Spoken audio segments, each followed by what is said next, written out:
Welcome to online study kingdom. दोस्तों, Uttar Pradesh PCS RO ARO के लिए जो कि एग्ज़ाम आपका 5 दिसंबर को निर्धारित है और डीएससी यानी ध्येय आईएएस की टेस्ट सीरीज़ को यहाँ पर कवर किया जा रहा है।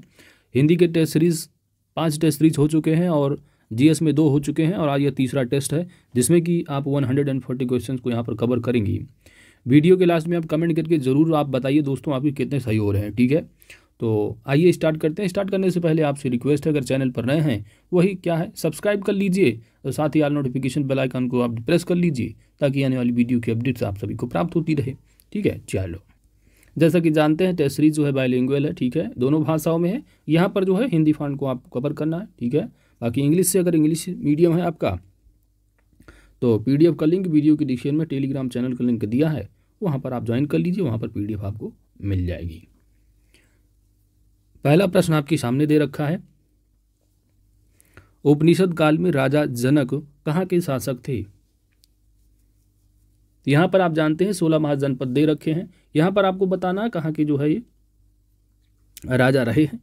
आपका यहां पर सही जवाब है ऑप्शन सी। ठीक है, विदेह के राजा रहे हैं। विदेह के जो राजा थे राजा जनक थे। काशी की अगर बात की जाए तो यहाँ के अजातशत्रु रहे हैं और कैकेयी की अगर बात की जाए तो कैकेयी के जो राजा थे वो थे अश्वपति और पांचाल के जो राजा रहे वो प्रवाहण जाबाली थे। कौन थे? नाम भी आप थोड़ा नाम इनका जो रहा पांचाल की राजा प्रवाहण जाबाली। ठीक है, चलो अगला प्रश्न है आपका कि निम्नलिखित में से जो दिए गए अभिलेख हैं इनमें से किस एक को नेहरू की जानकारी देने वाला प्रथम अभिलेख माना जाता है? The correct answer is option B, Hathigumpha अभिलेख। हाथीकुंभा अभिलेख कलिंग के चेदी वंश के शासक खारवेल के विषय में जानकारी देने का प्रमुख स्रोत है। इस अभिलेख को नेहरू की जानकारी देने वाला प्रथम अभिलेखीय साक्ष्य माना जाता है क्योंकि इसमें नंदवंशीय शासक महापद्मनंद द्वारा कलिंग में खुदवाए गए नहर का उल्लेख प्राप्त होता है। तीसरा है कि कवि बाणभट्ट की कृति से किस एक सम्राट के समय की विस्तृत सूचना प्राप्त होती है? यहां पर आपका सही जवाब होगा ऑप्शन ए, हर्ष। हर्ष चरित्र जो ग्रंथ है इसकी रचना सुप्रसिद्ध लेखक किसने किया था? बाणभट्ट ने। और हर्ष के समय की जो विस्तृत सूचना प्राप्त होती है वह इसी ग्रंथ से प्राप्त होती है। ठीक है, इससे हर्ष चरित्र से किसने लिखा? बाणभट्ट ने। अगला प्रश्न है आपका, निम्नलिखित युग्मों में से कौन सा सही सुमेलित है आपको बताना है।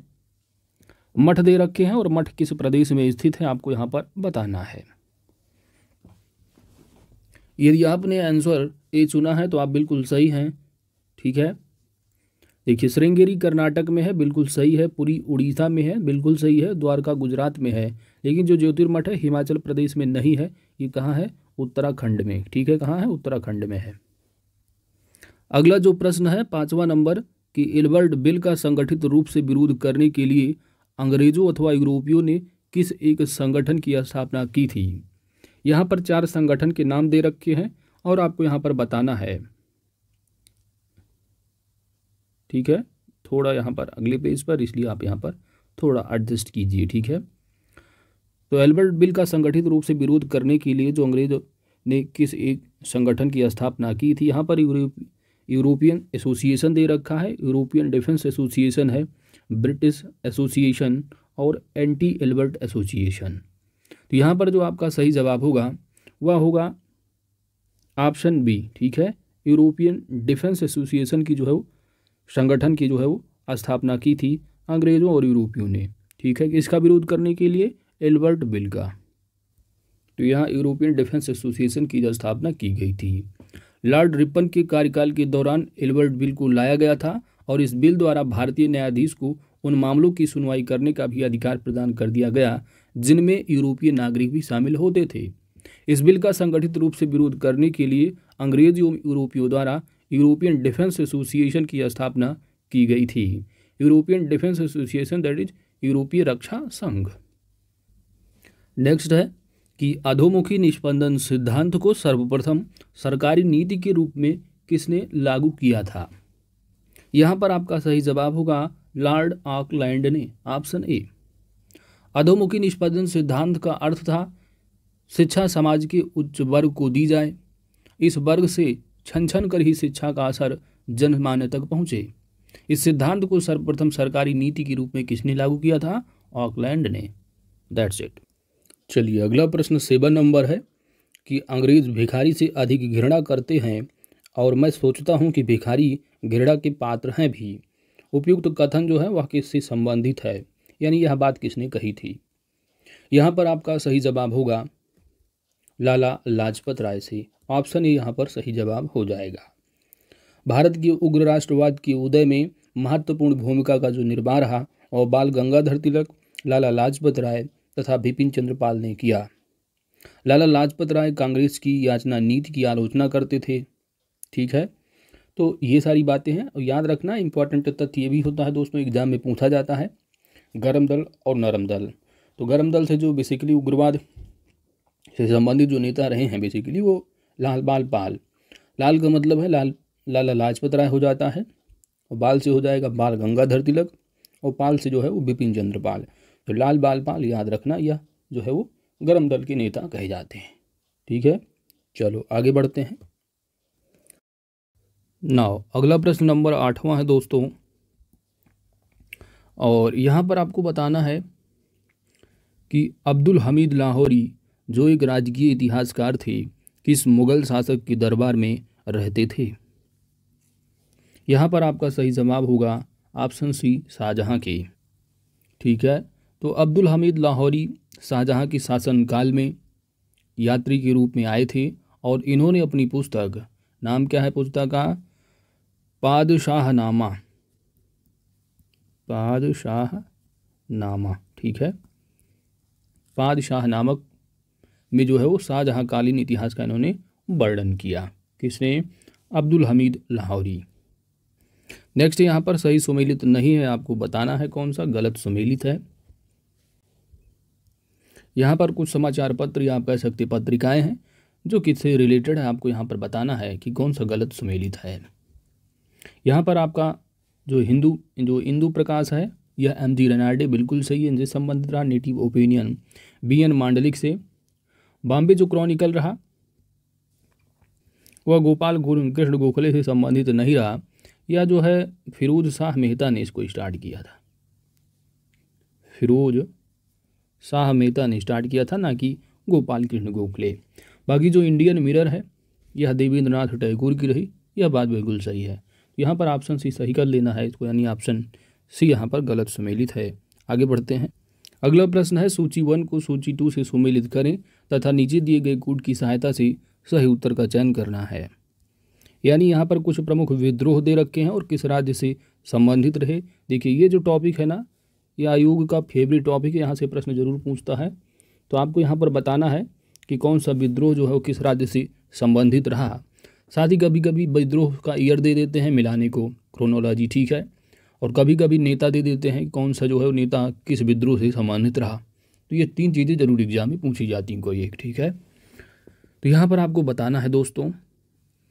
अब यहाँ पर आपका ये गणित तो बनेगा नहीं कि आपने किसी एक को मिला लिया तो आपका आंसर सही हो जाए, क्योंकि यहाँ 1 2 3 4 दिया नहीं है। यहाँ पर 1 2 इस देखेंगे, ठीक है, डबल हो गया है। तो यहाँ पर आपको बताना है। तो देखिए जो बेलुथम्फी विद्रोह है यह केरल राज्य से रिलेटेड रहा है। ठीक है, तो बेलुपंथी विद्रोह जो है वो कहाँ से है संबंधित? केरल राज्य से है। कोल विद्रोह जो है कहाँ से रिलेटेड है? झारखंड से। अहोम विद्रोह कहाँ से है? असम से। और तेभागा जो आंदोलन विद्रोह है यह आपका बंगाल से संबंधित है। तो यहाँ पर आपका सही जवाब क्या होगा? ए का 2 और बी का 1। ठीक है, तो ऑप्शन यहाँ पर जो सही जवाब हो जाएगा option D is correct answer. अगला प्रश्न है कि समुद्रगुप्त को मिली उपाधियों के संबंध में निम्न में से कौन सा कथन सत्य है? तो धर्म प्रचार बंधु, कबीराज, भारत का नेपोलियन, समुद्रगुप्त को कहा जाता है। तो यह तीनों के तीनों जो कथन हैं वह बिल्कुल सत्य हैं। धर्म प्रचार बंधु, तो जो इलाहाबाद प्रयाग यानी प्रयागराज, जो अब प्रयागराज नाम हो गया इलाहाबाद का, ठीक है, तो इलाहाबाद जो स्तंभ लेख है, इस स्तंभ लेख में जो है वो समुद्रगुप्त के धर्म प्रचार जो है बंधु उपाधि जो है इनका उल्लेख दिया गया है। ठीक है। तो याद रखना है किस लेख में, ये प्रयागराज स्तंभ लेख की बात की जा रही है। इसमें जो इनको उपाधि दी गई धर्म प्रचार बंधु की, ठीक है। वहीं पे अगर बात की जाए जो नेपोलियन की संज्ञा दी गई है, तो ये विसेंट स्मिथ ने जो है इसको समुद्रगुप्त को जो है वो नेपोलियन की संज्ञा दी थी। किसने? विंसेंट स्मिथ ने, ठीक है। तो ये चीज़ ध्यान आपको देनी है, ठीक है। इसके बाद अगर बात की जाए कविराज की, तो कविराज जो है वो समुद्रगुप्त जो है कवि, संगीतज्ञ एवं विद्या का जो है संरक्षक था। उसके सिक्कों पर उसे बीड़ा बजाते हुए चित्रित किया गया है तथा कविराज की भी उपाधि जो इसे प्रदान की गई है। चलिए आगे बढ़ते हैं। 12 नंबर है कि हुमायूं तथा अफगानों के मध्य लड़े गए निम्नलिखित युद्धों का सही क्रम कूड के माध्यम से चयन कीजिए। तो ये क्रोनोलॉजी वाले एग्जाम में क्वेश्चन जरूर पूछे जाते हैं, ठीक है। तो यहाँ पर आपका जो सही जवाब होगा, देखिए जो चौसा का युद्ध हुआ है वह कब हुआ है? 1539 ईस्वी में, ठीक है। कन्नौज की युद्ध की बात की जाए तो यह जो है 1540 में, और दौराह का जो युद्ध है यह 1532 में। तो आप यहाँ पर क्रोनोलॉजी फिट कीजिए। सबसे पहले देखेंगे तो 1532 यानी तीसरा नंबर पहले आएगा, ठीक है। तो इसमें है सी और डी में। इसके बाद आप देखेंगे कि 1532 के बाद 39 है, यानी 1 जो है वो पहले आएगा, तो 1 इसी में आ रहा है। उसके बाद जो कन्नौज का 1540 हो जाएगा। तो ऑप्शन डी यहाँ सही जवाब होगा। अगला प्रश्न है कि निम्न कथनों पर आपको विचार करना है। पहला दे रखा है पंजाब का कूका विद्रोह, दूसरा है कृषि एवं वाणिज्य विभाग का गठन, तीसरा है भारतीय सांख्यिकी सर्वेक्षण का गठन। उपयुक्त घटनाओं का संबंध किस एक जनरल के कार्यकाल से है? ठीक है, भारतीय सांख्यिकी सर्वेक्षण का गठन देख रहे हैं, तो इनका जो संबंध है या किस जनरल के कार्यकाल से रही ये सारी बातें, ठीक है। तो यहाँ पर थोड़ा इसको देखिए, आप प्रश्न देख रहे हैं थोड़ा, ठीक है। अब जूम इन करने पर भी नहीं आ रहा, देखो अब यहाँ पर ये दे रखे हैं, लॉर्ड मेयो हैं, ठीक है, लॉर्ड मेयो हैं, लॉर्ड लिट्टन हैं, लॉर्ड कर्जन हैं और लॉर्ड रिपन है ऑप्शन में, ठीक है। पंजाब का कूका विद्रोह हो गया, कृषि एवं वाणिज्य विभाग का गठन और भारतीय सांख्यिकी सर्वेक्षण का गठन किसके कार्यकाल से संबंधित है? यहाँ पर आपका जो सही जवाब होगा ऑप्शन जो है ए सही जवाब हो जाएगा, लॉर्ड मेयो। लॉर्ड मेयो का जो कार्यकाल रहा है वो 1869 ईस्वी से लेकर के 72 तक, ठीक है। अगला प्रश्न है कि निम्नलिखित में से कौन कुतुब उपनाम से फारसी में कविताएं लिखता था? The correct answer is option B Zainul Abedin. इसके साथ ही साथ जो जैनुल आबदीन थे ये अपना उपनाम जो है यानी उपनाम से जाने जाते थे और ये फारसी में कविताएं तो लिखते ही थे, साथ ही साथ इनको कश्मीरी, फारसी, संस्कृत और अरबी का जो है इनको विद्वान भी कहा जाता है, ठीक है। चलो आगे बढ़ते हैं। 15 नंबर है कि निम्नलिखित में से निम्नलिखित जो सुल्तान दे रखे हैं, इन सुल्तानों में से किसने अपने शासनकाल के प्रारंभिक वर्षों में खलीफा के नाम पर खुतबा पढ़ने से मना कर दिया? इंपॉर्टेंट प्रश्न है। यहाँ पर आपका सही जवाब होगा मोहम्मद बिन तुगलक। अगला प्रश्न दे रखा है कि कांग्रेस के एक अधिवेशन में एक गवर्नर जनरल ने भाग लिया था और उक्त गवर्नर जनरल तथा अधिवेशन स्थल निम्न में से कौन था? यहाँ पर आपका सही जवाब होगा ऑप्शन बी लॉर्ड विलिंगडन, जो कि बम्बई 1915 का जो कांग्रेस अधिवेशन रहा इन्होंने इसमें भाग लिया था। तो भारतीय राष्ट्रीय कांग्रेस के कौन सा अधिवेशन रहा? 31वां अधिवेशन, ठीक है। पहला आप जानते हैं 1885 में अधिवेशन उनका स्थापना हुई थी कांग्रेस का, ठीक है। 31वां रहा है 1915 में और लॉर्ड विलिंगडन ने इसमें जो है वो भाग लिया था। इन्होंने 1531 से लेकर के 1536 ईस्वी तक भारत के गवर्नर जनरल एवं वायसराय के रूप में कार्य किया। लॉर्ड विलिंगडन के ही कार्यकाल में द्वितीय गोलमेज का सम्मेलन का आयोजन भी दिल्ली में हुआ था, ठीक है। अगर पूछा जाता है कि किसके कार्यकाल में द्वितीय गोलमेज का सम्मेलन हुआ था तो जो है रहे उस समय कौन? लॉर्ड विलिंगडन, ठीक है, भारत की गवर्नर जनरल एवं वायसराय। 17 नंबर है कि यूरोपीय बैंकिंग पद्धति पर आधारित भारत का प्रथम बैंक निम्नलिखित में से कौन सा था? यूरोपीय बैंकिंग पद्धति पर आधारित। भारत का पहला बैंक कौन सा रहा? यहाँ पर आपका सही जवाब होगा bank of Hindustan. Option D is correct answer. 18वां प्रश्न है कि 18वीं शताब्दी में अधिकांश यूरोपीय देशों में भारतीय वस्त्रों की आयात पर या तो प्रतिबंध या भारी शुल्क लगा दिए गए थे। निम्नलिखित में से आपको कौन सा देश इसमें से अपवाद रहा है, आपको यहाँ पर बताना है। यहाँ पर आपका सही जवाब होगा ऑप्शन यहाँ पर एक सही जवाब हो जाएगा नीदरलैंड। ठीक है, पहले इसको हॉलैंड भी कहा जाता था। ठीक है, तो याद रखना है हॉलैंड या नीदरलैंड ऑप्शन में रहेगा। तो आपको इसको समझना है कि यूरोपीय देशों में जो भारतीय वस्त्रों की आयात पर या तो प्रतिबंध लगा दिए गए थे या तो शुल्क जो है उस पर भारी शुल्क लगा दिया गया था। तो वो जो सम्मिलित रहे उसमें इंग्लैंड भी रहे, डेनमार्क भी रहे, फ्रांस भी रहे, लेकिन नीदरलैंड या हॉलैंड उसमें नहीं था। ठीक है, अगला प्रश्न है कि निम्नलिखित में से किस घटना का संबंध भगत सिंह से नहीं है? यहां पर आपका सही जवाब होगा ऑप्शन ई कर्जन वायली की हत्या। बाकी केंद्रीय विधानसभा में बम फेंका, पंजाब नौजवान भारत सभा और वे हिंदुस्तान सोशलिस्ट रिपब्लिक एसोसिएशन की सदस्य भी थे। ये सभी के सभी जो संबंधित रहे हैं भगत सिंह से। लेकिन जो पहला ऑप्शन दिया है यह जो है नहीं है, क्योंकि जो कर्जन वायली हैं इनकी जो हत्या हुई थी वह जो है मदन लाल ढींगरा ने किया था हत्या इनकी। किसने? मदन लाल ढींगरा ने। तो 1 जुलाई 1909 ईस्वी को मदन लाल ढींगरा ने लंदन में इंडिया ऑफिस के राजनीतिक सलाहकार कर्जन वायली की गोली मारकर हत्या कर दी थी। 20वां प्रश्न है कि निम्नलिखित में से किस एक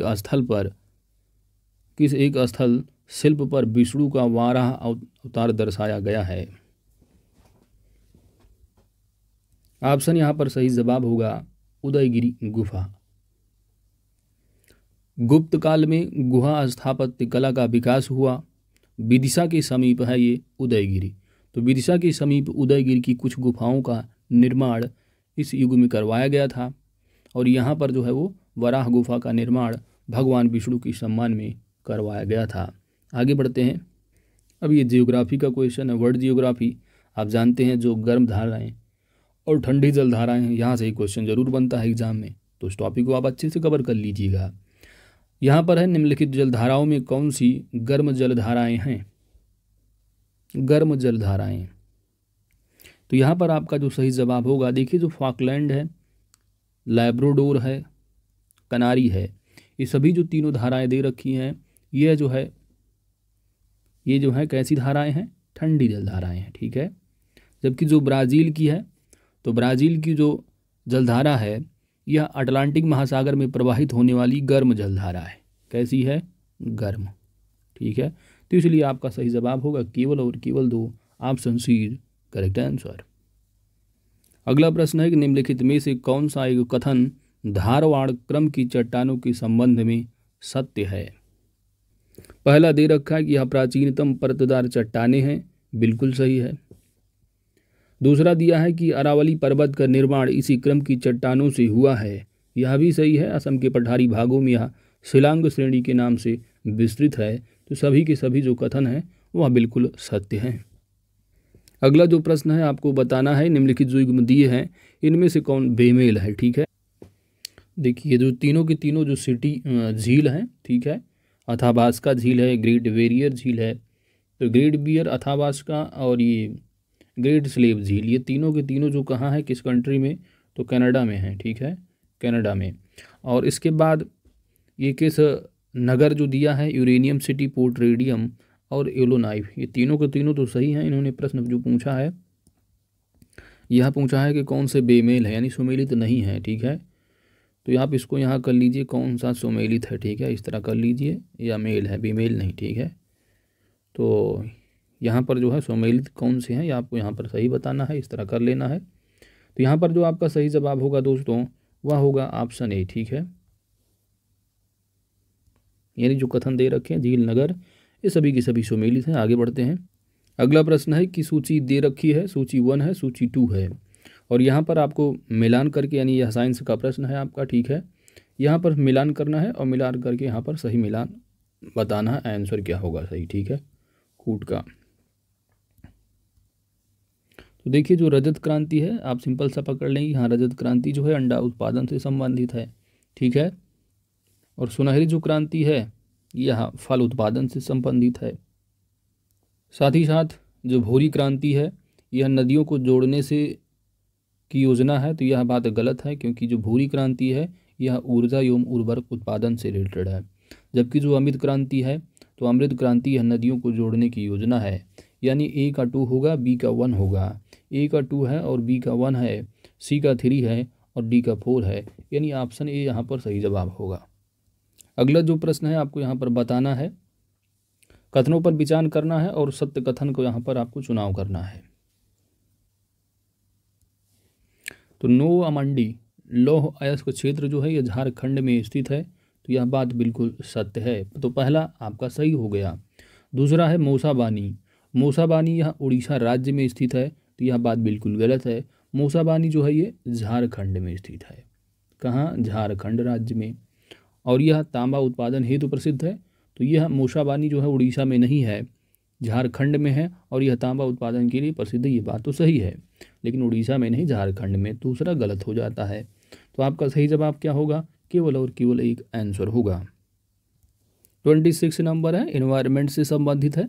यहाँ पर दिया है कि निम्नलिखित वन्यजीव अभ्यारण्यों में से कौन सा एक सफ़ेद भालू की संरक्षण के लिए जाना जाता है। सफ़ेद भालू, 4 ऑप्शन दे रखे हैं, तो वन्यजीव अभ्यारण्य है, ठीक है, यहाँ पर आपको बताना है। तो यहाँ पर आपका सही जवाब होगा, यह है दाजीगाम, यानी ऑप्शन सी यहाँ पर सही जवाब होगा। सफ़ेद भालू की संरक्षण के लिए कौन सा, दाजीगाम। कहाँ पर है ये जो केंद्र शासित प्रदेश है कौन सा, जम्मू कश्मीर, ठीक है, यह जम्मू कश्मीर राज्य में यानी केंद्र शासित प्रदेश में स्थित है दाजीगाम नेशनल पार्क। अगला प्रश्न है कि जैव विविधता को अल्फा, बीटा तथा गामा नामक श्रेणियों में विभाजित किया गया है। यह जो विभाजन है वो जो किया गया था किसके द्वारा, यहाँ पर आपका सही जवाब होगा व्हिटेकर, ऑप्शन यहाँ पर सी सही जवाब हो जाएगा। और जैव विविधता का जो विभाजन इन्होंने किया अल्फा, बीटा, गामा में, इसका जो विभाजन है वर्ष कब हुआ था, 1972 ईस्वी में जो है वह व्हिटेकर के द्वारा जो है इसको विभाजित किया गया था। आगे बढ़ते हैं। 28 नंबर है कि निम्नलिखित पत्तनों में से कौन सा एक स्वेज नहर का सबसे दक्षिणी पत्तन है। तो वर्ल्ड जियोग्राफी, यहाँ पर आपका सही जवाब क्या होगा, सही जवाब होगा option A port Suez. Suez जो नहर है यह जो है भूमध्य सागर को लाल सागर से जोड़ती है, और इस पर सबसे उत्तरी अगर पूछा जाता यहाँ पर, यहाँ तो सबसे दक्षिणी पूछा गया है, सबसे अगर उत्तरी पूछा जाता तो वो था पोर्ट सईद, ठीक है, तो ऑप्शन डी हो जाता आपका। और सबसे दक्षिणी पत्तन पूछा है तो पोर्ट सुएज है, ठीक है, दक्षिणी। उत्तरी अगर पूछता तो क्या होता, पोर्ट सईद, ठीक है। और मध्य भाग में पोर्ट पूछता तो मध्य भाग वाला पोर्ट फौद है, जबकि जो पोर्ट तौफीक है इसी के साथ एक इस्माइलिया पत्तन भी स्थित है, कहाँ पर, मध्य भाग में, ठीक है। तो पोर्ट फौद, पोर्ट तौफीक और एक है पोर्ट इस्माइलिया, तो ये तो तीनों के तीनों जो है मध्य भाग में। सबसे दक्षिण में कौन है, पोर्ट सुएज है, और उत्तर में कौन है, पोर्ट सईद है, ठीक है, किसके, सुएज नहर के। तो यहाँ पर करेक्ट आंसर क्या है, ऑप्शन ए। नेक्स्ट है कि खाद्य श्रृंखला में जो चींटी है वो कौन सी श्रृंखला में आती है, आपको यहाँ पर बताना है। तो फूड चेन है, यहाँ पर आपका सही जवाब होगा ऑप्शन डी, ए और सी दोनों श्रेणी में। प्राथमिक उपभोक्ता की श्रेणी में भी आती है और डिकम्पोजर अवघटक की श्रेणी में भी चींटी आती है। तो आप लोग जो है जो घटना चक्र की ये पतली सी है एनवायरनमेंट की, उसको कवर कर लीजिए, यहाँ से घटना सारे एनवायरनमेंट के आपके जो टॉपिक हैं वो कवर हो जाएंगे, ठीक है। चलो अगला प्रश्न है आपका, प्राकृतिक स्रोतों से वैश्विक मीथेन उत्सर्जन का सर्वाधिक भाग उत्सर्जित होता है। यहाँ पर आपका सही जवाब होगा ऑप्शन सी, आर्द्र भूमियों से। प्राकृतिक स्रोतों से वैश्विक मीथेन उत्सर्जन का सर्वाधिक लगभग जो भाग है 76% जो है वो आर्द्र भूमि जो है से ही उत्सर्जित होता है। और मीथेन एक हरित गैस है, ठीक है, मीथेन कैसी है, एक जो है हरित ग्रीन गैस है, ठीक है, जो कि वायु प्रदूषक भी होती है, ठीक है। चलो आगे बढ़ते हैं। अगला प्रश्न है, निम्नलिखित कथनों पर आपको विचार करना है और बताना है कि कौन से जो कथन हैं वह सत्य हैं। पहला कथन दे रखा है कि ऑस्ट्रेलिया महाद्वीप से होकर केवल मकर रेखा ही गुजरती है, तो बात बिल्कुल सही है। ब्राज़ील से विषुवत एवं मकर दोनों रेखाएं गुजरती हैं, तो यह दूसरा भी कथन सत्य है। तीसरा कथन दे रखा है कि मध्य अमेरिकी देशों में केवल ग्वाटेमाला से कर्क रेखा गुजरती है, तो यह जो कथन दिया है गलत है, क्योंकि मध्य अमेरिकी देशों से होकर कर्क रेखा जो है वो नहीं गुजरती है। उत्तरी अमेरिका महाद्वीप में कर्क रेखा जो है मैक्सिको से होकर गुजरती है। ठीक है, बाकी जो कथन दे रखे एक और दो बिल्कुल सत्य हैं। ऑप्शन यहाँ पर सी सही जवाब होगा। नेक्स्ट है कि निम्नलिखित कथनों में से कौन सा एक एल ठीक है, एल का परिणाम नहीं हो सकता है। पहला दे रखा है कि भूमध्य रेखीय वायुमंडलीय परिसरण से विकृत है, पहला। दूसरा है कि समुद्री मछलियों का घट जाना। तीसरा है पेरू के तट पर अनियमित शीतलता और समुद्र जल के वाष्पन में अनियमितता एल नीनो का परिणाम नहीं होता है। तो इसमें से पहला भी सही है, दूसरा भी सही है, चौथा भी सही है, लेकिन जो तीसरा ऑप्शन दे रखा यह गलत है। ठीक है, एल नीनो के जो परिणाम है यह पेरू के तट पर अनियमितता शीतलता की बात की जा रही है, जो कि गलत है। एल नीनो जो होता है वह भूमध्य रेखीय उष्ण समुद्री धारा का विस्तार होता है, जो कि अस्थायी रूप से ठंडी पेरू धारा पर प्रतिस्थापित होती है। ठीक है, 33 नंबर है, निम्नलिखित जो द्वीप दिए हैं इनमें से कौन सा एक पंबन चैनल द्वारा मुख्य भूमि से पृथक होता है। यहाँ पर आपका सही जवाब होगा ऑप्शन सी रामेश्वरम द्वीप। रामेश्वरम जो द्वीप है भारत के दक्षिणी राज्य तमिलनाडु में स्थित है और मुख्य भूमि से यह द्वीप जो है वो पंबन चैनल द्वारा जो है अलग होता है। अगला प्रश्न है, निम्न कथनों पर विचार करना है और सत्य कथन का चयन करना है। पहला दे रखा है कि मॉन्टेक्स जो रिकॉर्ड का संबंध है, ये जो मॉन्टेक्स रिकॉर्ड है इसका जो संबंध है वो आर्द्रभूमि स्थलों से है, तो बात बिल्कुल सही है। ये आप घटना चक्र में पढ़ेंगे, पूरी मिल जाएगी अच्छे से। ठीक है, मॉन्ट्रेक्स स्विट्जरलैंड में स्थित है, तो यह बात बिल्कुल सही है। दोनों के दोनों जो कथन दे रखे हैं यह सत्य हैं। एनवायरनमेंट के लिए आप घटना चक्र को अच्छे से कवर कर लीजिए, पतली सी है, सारा एनवायरनमेंट के प्रश्न आपके वहीं से सॉल्व होंगे एग्जाम में आर के लिए। निम्नलिखित भारतीय राज्यों में कौन कर्क रेखा के उत्तर में स्थित है। कर्क रेखा के उत्तर में, यहाँ पर आपका सही जवाब होगा ऑप्शन डी मेघालय। जैसा कि आप जानते हैं कि कर्क रेखा जो है भारत की गुजरात है, राजस्थान है, मध्य प्रदेश, छत्तीसगढ़, झारखंड, पश्चिम बंगाल, त्रिपुरा, मिजोरम राज्य से गुजरती है, जिसमें कि जो महाराष्ट्र, उड़ीसा और छत्तीसगढ़ है कर्क रेखा के दक्षिण में स्थित है, जबकि जो मेघालय है वह उत्तर में स्थित है। चलिए आगे बढ़ते हैं। निम्नलिखित में से किस प्रकार के बायोम में सीमित संख्या में वनस्पति उपलब्ध हैं। आपका यहाँ पर सही जवाब होगा ऑप्शन बी टुंड्रा। टुंड्रा क्षेत्र उत्तरी ध्रुव के समीप स्थित है और इस स्थान पर जलवायु अत्यधिक शीत होने के कारण यहाँ सीमित संख्या में ही वनस्पति जो है वह उपलब्ध होती है। अगला प्रश्न दे रखा है दोस्तों कि निम्नलिखित कथनों पर विचार करना है और दिए गए कथन को जो है यहाँ पर सही उत्तर का आपको चुनाव करना है। कथन दे रखा है, पहला है कथन कि सामान्य रूप से पृथ्वी पर आग्नेय शैल सबसे अधिक मात्रा में पाई जाती है, कथन कहा गया है। ठीक है, तो सब सामान्य यानी सबसे अधिक जो पाई जाती है वो आग्नेय शैल है पृथ्वी पर, तो बिल्कुल सत्य है।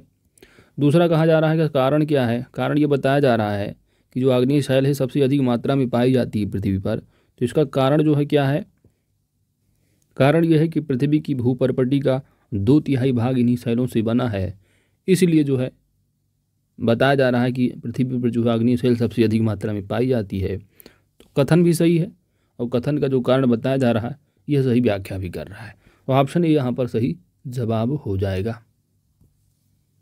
अगला प्रश्न है कि निम्नलिखित में से कौन सा पठार इरावदी तथा साल्वी नदियों के मध्य स्थित है। यहाँ पर आपका सही जवाब होगा ऑप्शन बी सान पठार। तो सान जो पठार है कहाँ पर स्थित है, तो यह म्यांमार में स्थित है। किस कंट्री में है, म्यांमार में है, और यह खनिज संसाधनों से भरपूर है। आगे बढ़ते हैं। 39 नंबर है कि सूची दे रखी है और यहाँ पर सुमेलित आपको करना है और सही उत्तर का यहाँ पर चयन करना है। ग्रह दे रखे हैं, उनकी विशेषता बताई गई है, तो यहाँ पर आपको सुमेलित करना है। अब यहाँ पर आप देख सकते हैं, पहले आंसर अगर कोड देखेंगे तो जो ए है ना, इसमें 1 2 3 4 है, यानी कहने का मतलब अगर ए आप 100% करेक्ट कर ले जाएंगे अपने हिसाब से, अगर सही पकड़ लिया आपने, तो केवल और केवल ए को मिला लीजिए, आपका आंसर मिल जाएगा। ठीक है, तो यहाँ पर जैसे अगर बुध की बात की जाए तो बुध का जो संबंध है, इसकी जो विशेषता है वो जो है सबसे बड़ा ग्रह लाल ग्रह पृथ्वी का निकटतम और सर्वाधिक कक्षीय गति, तो यहाँ पर जो है ए का 4 हो जाएगा। सर्वाधिक कक्षीय गति वाला जो है ग्रह है बुध। ठीक है, तो 100% श्योर है, तो ए का अगर 4 लगा देंगे तो ऑप्शन यहाँ पर डी सही जवाब होगा आपका, इस तरह। ठीक है, बाकी आप देख सकते हैं कि बृहस्पति अगर बात की जाए यह सबसे बड़ा ग्रह है, शुक्र जो है पृथ्वी का सबसे निकटतम ग्रह होता है, और जबकि जो मंगल है यह लाल ग्रह। ठीक है, तो इस तरह अगर आप देखेंगे तो ऑप्शन डी यहाँ पर सही जवाब हो जाएगा। ठीक है, 40 नंबर है कि निम्नलिखित कथनों बंदरगाह पत्तनों में से कौन सा एक वाह्य पत्तन का विशिष्ट उदाहरण है। यहाँ पर आपका सही जवाब होगा ऑप्शन बी, हल्दिया। हल्दिया कोलकाता से लगभग 90 किलोमीटर दूरी पर स्थित है और यह वाह्य पत्तन का विशिष्ट उदाहरण है। विशाखापत्तनम एक जो है वो प्राकृतिक बंदरगाह है। ठीक है, चलो आगे चलते हैं। सुलेमान खान विश्व में जस्ता एवं सीसा के निक्षेप में सर्वाधिक समृद्ध है और यह कहाँ पर स्थित है। सुलेमान खान, तो यह जो खान है यह कहाँ स्थित है, आपका सही जवाब होगा कनाडा में, ऑप्शन सी करेक्ट आंसर। और यह जस्ता एवं सीसा के निक्षेप में सर्वाधिक जो है वो समृद्ध खान है सुलेमान खान। ठीक है, कहाँ पर स्थित है, कनाडा में। अगला है कि निम्नलिखित युग्मों में से कौन सा एक सही सुमेलित नहीं है। लौह उत्पादक क्षेत्र दे रखे हैं और कंट्री दे रखा है। यहाँ पर आपका सही जवाब होगा ऑप्शन सी, किरुना जो यूक्रेन है यह जो है गलत है। ठीक है, किरुना जो है एक लौह उत्पादक क्षेत्र है जो कि कहाँ पर स्थित है, स्वीडन में। ठीक है, कहाँ, स्वीडन में। चलिए अगला प्रश्न है आपका, यूरेशियाई देश तुर्की की सीमा किस एक सागर से नहीं लगती है। जो यूरेशियाई देश यहाँ पर दे रखे हैं, यहाँ पर आपको बताना है कि तुर्की की सीमा जो है किस सागर से नहीं लगती है। यहाँ पर आपका सही जवाब होगा ऑप्शन बी, कैस्पियन सागर से ही। अगला प्रश्न है, निम्न कथनों पर आपको विचार करना है और बताना है कि उपरोक्त जो प्रसिद्ध तेल क्षेत्र दे रखे हैं किस राज्य में स्थित हैं। कलोल है, बकरोल है, मेहसाना है और नौग्राम है, ये कहाँ पर स्थित हैं। ये जो प्रसिद्ध तेल रीजन है, ये आपका सही जवाब होगा ऑप्शन सी, गुजरात में। ठीक है, कहाँ पर, गुजरात में। अगला प्रश्न है आपका 45 नंबर की, सैन्य बलों या अर्धसैन्य बलों के मूल अधिकारों पर प्रतिबंध लगाने का जो अधिकार प्राप्त है वह किसको प्राप्त है। यहाँ पर आपका सही जवाब होगा संसद को, ऑप्शन डी यहाँ पर सही जवाब हो जाएगा। आर्टिकल नंबर 34 में यह वर्णित है कि सैन्य बलों एवं अर्धसैन्य बलों के मूल अधिकारों से संबंधित जो प्रावधान है वह संसद द्वारा बनाए जा सकते हैं। कौन सा आर्टिकल रिलेटेड है, 34। आगे बढ़ते हैं। अगला जो प्रश्न है, एक मंत्री जो किसी राज्य विधानमंडल का सदस्य नहीं है उसे कितने दिनों के अंदर अनिवार्य रूप से किसी एक सदन का सदस्य बनना पड़ेगा। यहाँ पर आपका सही जवाब होगा 180 डेज। एक मंत्री जो किसी राज्य विधानमंडल का सदस्य नहीं है उसे जो है 180 दिनों के अंदर जो है अनिवार्य रूप से किसी एक सदन का, यानी जो राज्य विधानमंडल यानी विधायक बन सके या विधान परिषद के सदस्य। ठीक है, कितने दिनों के अंदर, 6 महीने, 180 डेज। 47 नंबर है, निम्न कथनों पर आपको विचार करना है और बताना है कि उपरोक्त में से कौन से संशोधन साधारण बहुमत द्वारा किए जा सकते हैं। यहाँ पर आपका सही जवाब होगा राजभाषा का प्रयोग और छठी अनुसूचित जनजातीय क्षेत्रों का जो प्रशासन है इनसे संबंधित अगर कोई संशोधन करना है तो वहाँ पर आपको साधारण बहुमत की ज़रूरत होती है। लेकिन यदि आप संसद में राज्यों के प्रतिनिधित्व की बात करते हैं उसमें अगर संशोधन करना चाहते हैं तो आपको जो है विशेषकर वो यानी विशेष बहुमत की आवश्यकता, ठीक है, स्पेशल मेजॉरिटी की बात की जाती है। आर्टिकल नंबर 368 में जब आप पढ़ेंगे तो संविधान संशोधन में स्पेशल मेजॉरिटी आप देखे होंगे। ठीक है, चलिए आगे बढ़ते हैं, फटाफट रिवाइज करते हैं। अगला प्रश्न है आपका, तो यहाँ पर ऑप्शन ए सही जवाब है। ठीक है, अगला प्रश्न है 48 नंबर कि निम्नलिखित कथनों में से कौन से कथन सत्य हैं। सत्य कथन की यहाँ पर बात की जा रही है, आपको बताना है। पहला दे रखा है कि अंतर्राज्यीय परिषद एक संवैधानिक संस्था है, बिल्कुल सही है, इंटर स्टेट काउंसिल। दूसरा है क्षेत्रीय परिषदें विधिक संस्थाएं होती हैं, तो दूसरा कथन भी सत्य है, क्योंकि जो क्षेत्रीय परिषद होते हैं इनका जो गठन है वो संसद के अधिनियमों के प्रावधान के तहत होता है, ठीक है, इसलिए जो है क्षेत्रीय परिषदें क्या है, विधिक संस्थाएं हैं। तो यहाँ पर ऑप्शन जो है 1 और 2 यानी ऑप्शन सी यहाँ पर सही जवाब होगा। अगला है कि संविधान सभा द्वारा स्थापित अल्पसंख्यकों हेतु सलाहकार समिति की अध्यक्ष कौन थे? यहाँ पर आपका सही जवाब होगा Sardar Vallabhbhai Patel, option B is correct answer. 50 number है आपका यहाँ पर प्रश्न है और यहाँ पर आपको बताना है कौन सा सत्य है, ठीक है, सही कथन का आपको यहाँ पर चुनाव करना है। पहला कथन दे रखा है कि राज्यसभा धन विधेयक में संशोधन कर सकती है परंतु अस्वीकार नहीं।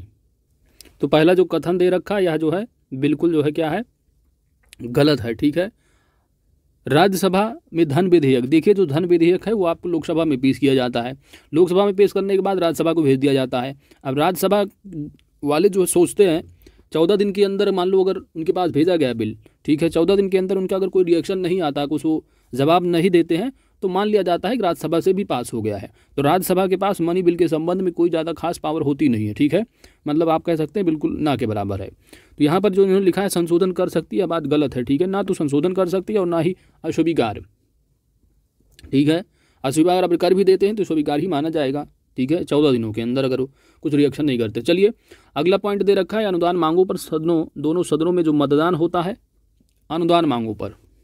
तो यहाँ पर जो दोनों सदनों की बात की गई है, दोनों सदन नहीं होते, केवल और केवल लोकसभा, ठीक है, लोकसभा में ही अनुदान की जो है मांग रखी जाती है, ठीक है, और उसे ही मतदान करने का अधिकार होता है, किसको, लोकसभा को, ठीक है, अनुदान मांगों पर।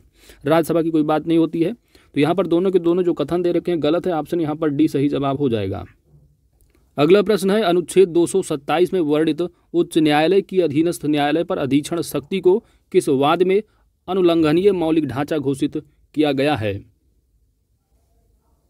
तो यहां पर आपका सही जवाब होगा दोस्तों ऑप्शन सी, ठीक है, केशवानंद भारती वाद में, ठीक है। जब आप फंडामेंटल राइट भी पढ़ते हैं तो आप आर्टिकल नंबर 13 को भी रिलेट यहां से करते हैं, ठीक है। चलिए आगे बढ़ते हैं।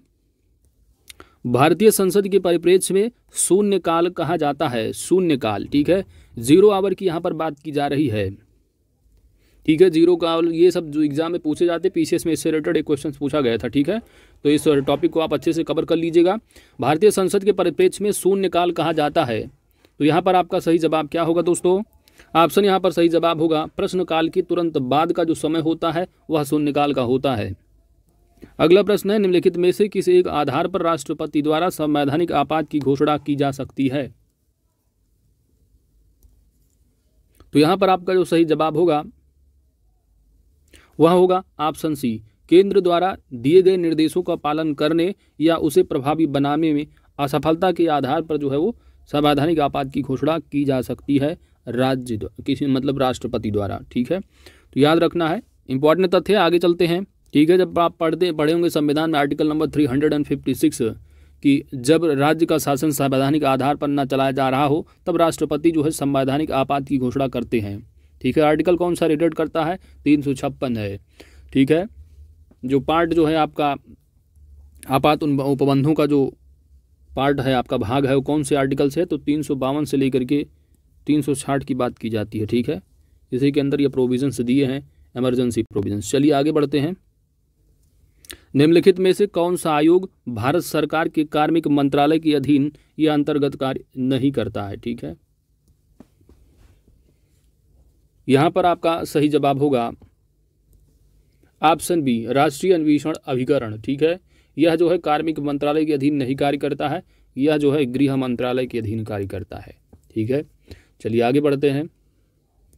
अगला जो प्रश्न है पंचायती राज से संबंधित है और निम्नलिखित समितियों को उनके गठन की कालानुक्रम जो है वो व्यवस्थित आपको करना है। ठीक है, तो ये जो पंचायत समितियां दे रखी हैं, ठीक है, अभी देखिए यहाँ पर जो ये समिति दे रखी है, अब ये डिट्टो क्वेश्चन आप कह सकते हैं पीसीएस में पूछा जा चुका है। ठीक है, वैसे इनका टेस्ट जो है जो आरओ का जो टेस्ट है ये पहले ही था, लेकिन ऐसे क्वेश्चन इन्होंने डाल रखे थे। अब आप कह सकते हैं इसी टेस्ट सीरीज से आ गया था ऐसे क्वेश्चन, तो ऐसे क्वेश्चन आपको बहुत जगह मिल जाएंगे। ठीक है, तो आपको यहाँ पर बताना है कि जो समितियाँ हैं इनको क्रोनोलॉजी के तौर पर आपको मिलान करना है, ठीक है। बलवंत राय मेहता की अगर समिति की बात की जाए, यह किस वर्ष से रिलेटेड है? वर्ष 1957। और Ashok Mehta, excuse me, GB Rao, हाँ BR मेहता ये हैं। तो BR मेहता जो है ये है 1957 से, जबकि जो अशोक मेहता है यह किस वर्ष से रिलेटेड है? 1977 से, ठीक है। GVK राव की अगर बात की जाए तो यह वर्ष 1985 और सिंघवी जो है 1986। तो क्रोनोलॉजी में क्या होगा? सबसे पहले BR मेहता, तो यहाँ पर 4 जो है पहले आएगा, ठीक है। तो ये वाला ऑप्शन ले लोगे, ये वाला ले लोगे। इसके बाद आ जाएगा तुम्हारा अशोक मेहता। अशोक मेहता यानी 1 नंबर। 1 नंबर आपका कहाँ पर है? यहाँ पर है। तो यहाँ पर जो है यही आपका ऑप्शन जो है वो सही जवाब हो जाएगा, ठीक है। इस तरह आप कर लेना है आपको, बाकी जो है दूसरा हो जाएगा, फिर तीसरा, ठीक है, यानी 85 और 86। तो option A is correct answer. आगे बढ़ते हैं। बिल्कुल डेटो क्वेश्चंस जो है आपके PCS प्रीलिम 2021 का हुआ, 24 अक्टूबर पूछा गया था, ठीक है। चलिए अगला प्रश्न है दोस्तों कि भारतीय संसद की संप्रभुता प्रतिबंधित है। ऑप्शन दे रखा है प्रधानमंत्री की शक्तियों से है, सर्वोच्च न्यायालय से, लोकसभा अध्यक्ष से और राष्ट्रपति की शक्तियों से। तो यहाँ पर आपका सही जवाब क्या होगा? ऑप्शन यहाँ पर बी सही जवाब हो जाएगा, सर्वोच्च न्यायालय से। भारतीय संसद की संप्रभुता जो प्रतिबंधित है किससे? सर्वोच्च न्यायालय से, ठीक है। यानी जैसे कि अगर आप कोई कानून अगर बनाती है गवर्नमेंट, ठीक है, केंद्र सरकार, तो संसद में ही जो है पारित होता है सारी चीज़ें, ठीक है।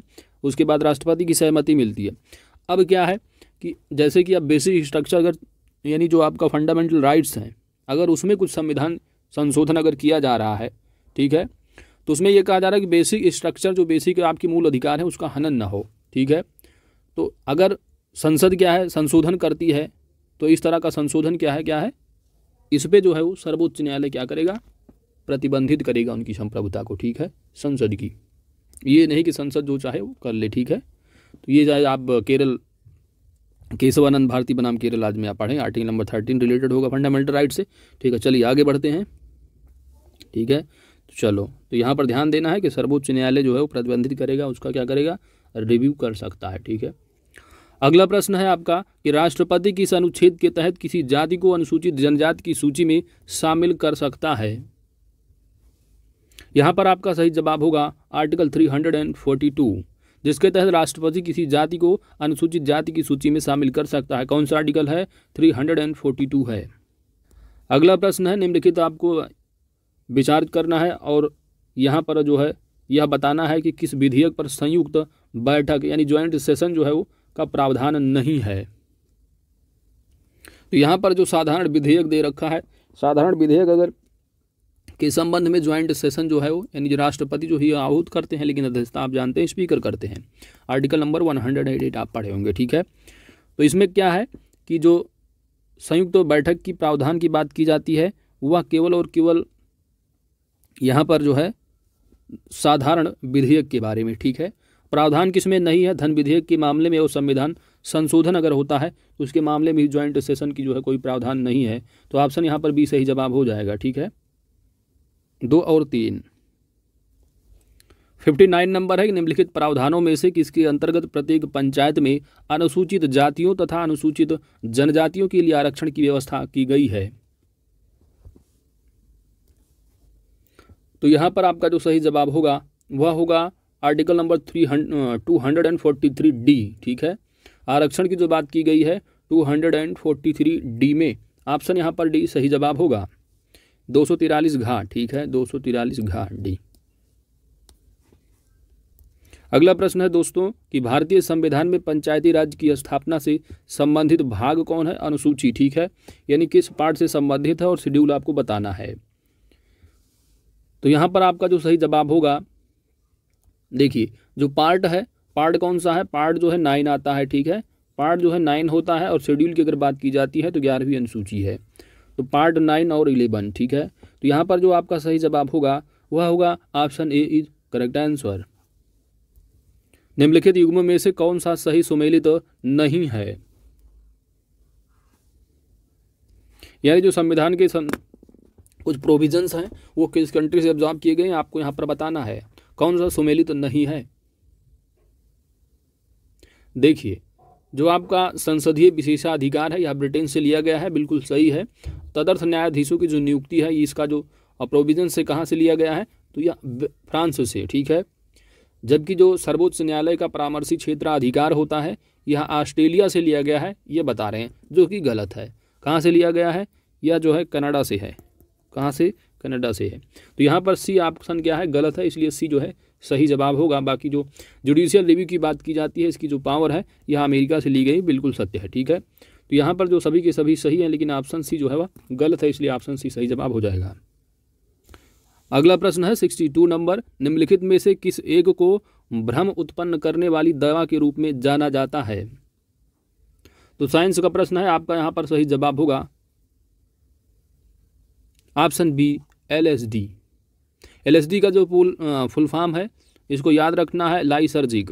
क्या होगा, लाइसर्जिक, लाइसर्जिक, ठीक है, लाइसर्जिक अम्ल, ठीक है, डाईथाइलेमाइड, डाईथाइलेमाइड, ठीक है। तो याद रखना है आपको LSD का फुल फॉर्म। तो कौन सी दवा है जो भ्रम उत्पन्न करने वाली दवा के रूप में यूज की जाती है, LSD है। आगे बढ़ते हैं, निम्नलिखित युग्मों में से कौन सा एक बेमेल है। रासायनिक नाम दे रखे हैं, उनके सामने व्यापारिक नाम है। तो केमिकल नेम और कमर्शियल नेम आपको यहाँ पर बताना है, व्हाट इज करेक्ट आंसर, यानी कौन सा सुमेलित नहीं है। पहला दे रखा है कैल्शियम कार्बोनेट संगमरमर होता है, सोडियम हाइड्रोक्साइड जो है वह कास्टिक सोडा होता है। दोनों के दोनों सत्य हैं। सोडियम बाइकार्बोनेट जो है वो ब्रेकिंग सोडा है, यह भी सही है।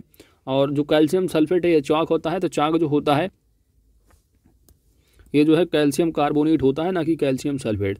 तो कैल्शियम सल्फेट क्या होता है, कैल्शियम सल्फेट जो है वो जिप्सम, ठीक है, क्या है, जिप्सम होता है, ठीक है। चलो आगे बढ़ते हैं। तो ऑप्शन यहाँ पर डी सही जवाब होगा।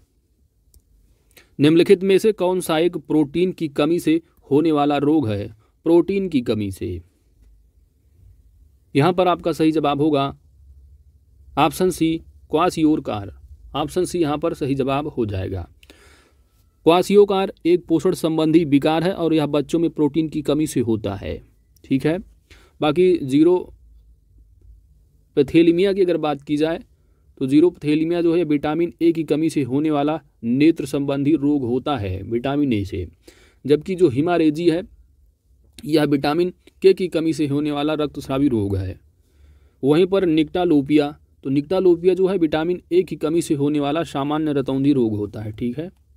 चलिए आगे बढ़ते हैं। अगला प्रश्न है, विचार करना है कथन पर और कूट की सहायता से सही उत्तर आपको यहाँ पर बताना है, ठीक है।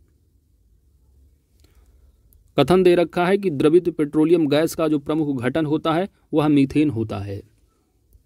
तो यह मीथेन होता है, यहाँ पर यह बताया जा रहा है कथन। तो क्या सत्य है, बिल्कुल गलत है, क्योंकि जो द्रवित पेट्रोलियम गैस है, ठीक है, LPG। तो LPG में क्या है, बेसिकली जो प्रमुख जो घटक होते हैं वो प्रोपेन और ब्यूटेन होते हैं, ठीक है, प्रोपेन और ब्यूटेन होते हैं, ठीक है। तो इसलिए पहला क्या है, कथन ही गलत हो गया, ठीक है। अब जब पहला कथन गलत हो जा रहा है, 100% आप सही हैं कि पहला जब गलत है आपका, तो अगर आप दूसरा नहीं भी पढ़ेंगे तो अगर आप डी पर लगा देंगे, डी पर आप लगा देंगे तो आपका काम चल जाएगा, कोई दिक्कत नहीं, पढ़ने की कोई ज़रूरत नहीं है, ठीक है। आगे मत पढ़िए अगर 100% श्योर है तो, बाकी पढ़ सकते हैं दूसरा, ठीक है। इस तरह आप लगा सकते हैं, एग्जाम में आपका सही होगा बिल्कुल। दूसरा कारण बताया जा रहा है कि मीथेन को सीधे प्रयोग में लाया जा सकता है। तो मीथेन को सीधे प्रयोग में लाया जा सकता है, यह बात क्या है, बिल्कुल सत्य है। तो यहाँ पर वही बात है कि ये गलत है परंतु आर सही है। तो अगर आप आर भी ना भी पढ़ते ना तो आपका सही जवाब हो जाता, ठीक है। इस तरह एग्जाम में आपको टाइम बताने के लिए करना चाहिए। चलिए आगे बढ़ते हैं। अगला है आपको निम्न युग्मों पर आपको विचार करना है और बताना है कौन सा सही सुमेलित है, सही सुमेलित। देखिए इस चीज़ को आप जरूर देखा करिए, सही गलत क्या पूछ रहा है, ठीक है, क्योंकि एग्जाम में ऐसी गलतियाँ हो जाती हैं, फिर वही 1-2 नंबर जिनका रुक जाता है, फिर बड़ा पछतावा हो जाता है। अब आजकल तो बेरोजगारी है, इसमें बहुत पछतावा होगा। चलो आप बताइए यहाँ पर। तो पहला दे रखा है ग्लोब साल्ट शीशा निर्माण में होता है, बिल्कुल सत्य है। केलगन है जो कि जल की अस्थायी कठोरता को दूर करने हेतु यूज होता है। ओजोन दे रखा है जो कि कीटनाशक। तो यहाँ पर जो आपका सही जवाब होगा क्या होगा, the correct answer is option D, उपयुक्त सभी। 67 नंबर है, जल प्रक्रमण संयंत्रों में घुले हुए ठोस पदार्थ को हटाने के लिए क्या उपाय किए जाते हैं?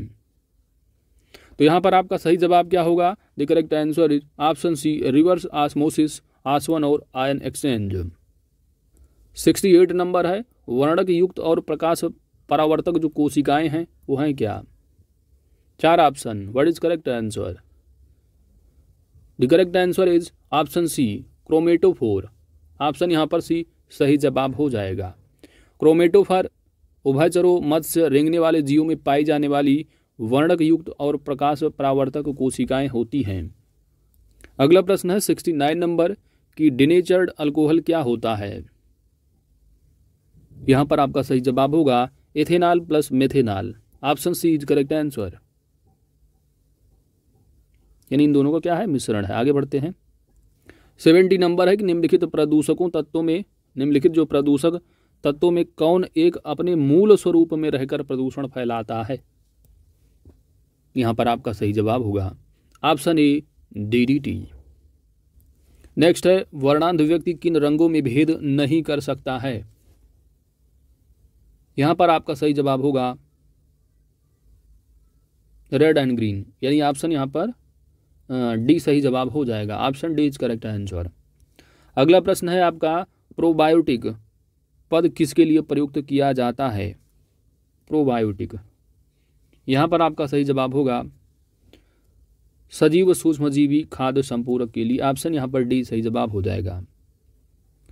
ठीक है, प्रोबायोटिक क्या है? तो प्रोबायोटिक जो है यानी प्रोबायोटिक्स एक सजीव सूक्ष्मजीवी खाद्य संपूरक है जिसमें शीघ्र मृत्यु घटना, वृद्धि दर में बढ़ोतरी, खाद्य संरक्षण में सुधार, अंडा गुणवत्ता एवं पशु स्वास्थ्य संबंधी दावे जो है वो पूरी करती हैं मांगे। ठीक है, तो ये रहा प्रोबायोटिक्स। आगे बढ़ते हैं।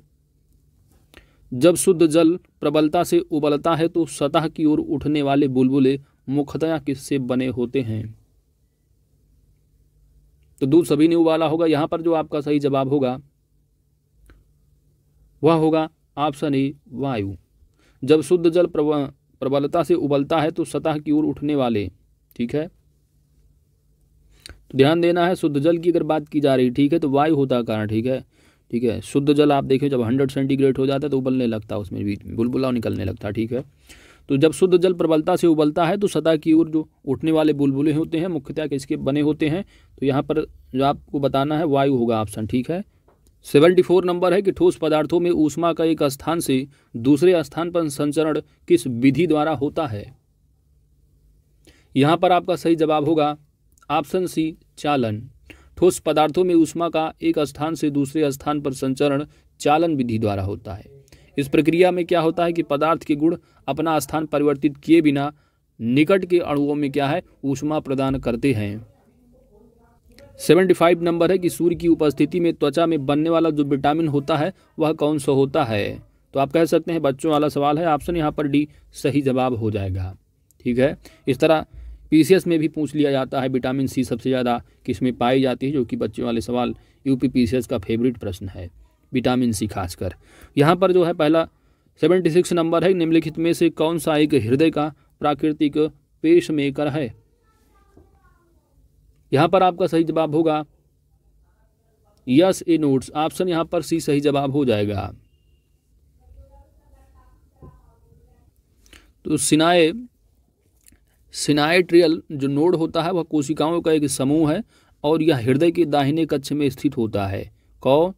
सिनाइट्रियल। ठीक है, यानी यस नोड्स किस कक्ष में? दाहिने कक्ष में। और यह हृदय गति को क्या है? नियंत्रित करने में महत्वपूर्ण भूमिका निभाता है और यह हृदय का एक प्राकृतिक पेसमेकर है। कौन? Yes, A node, that is sinoatrial nodes. आगे बढ़ते हैं।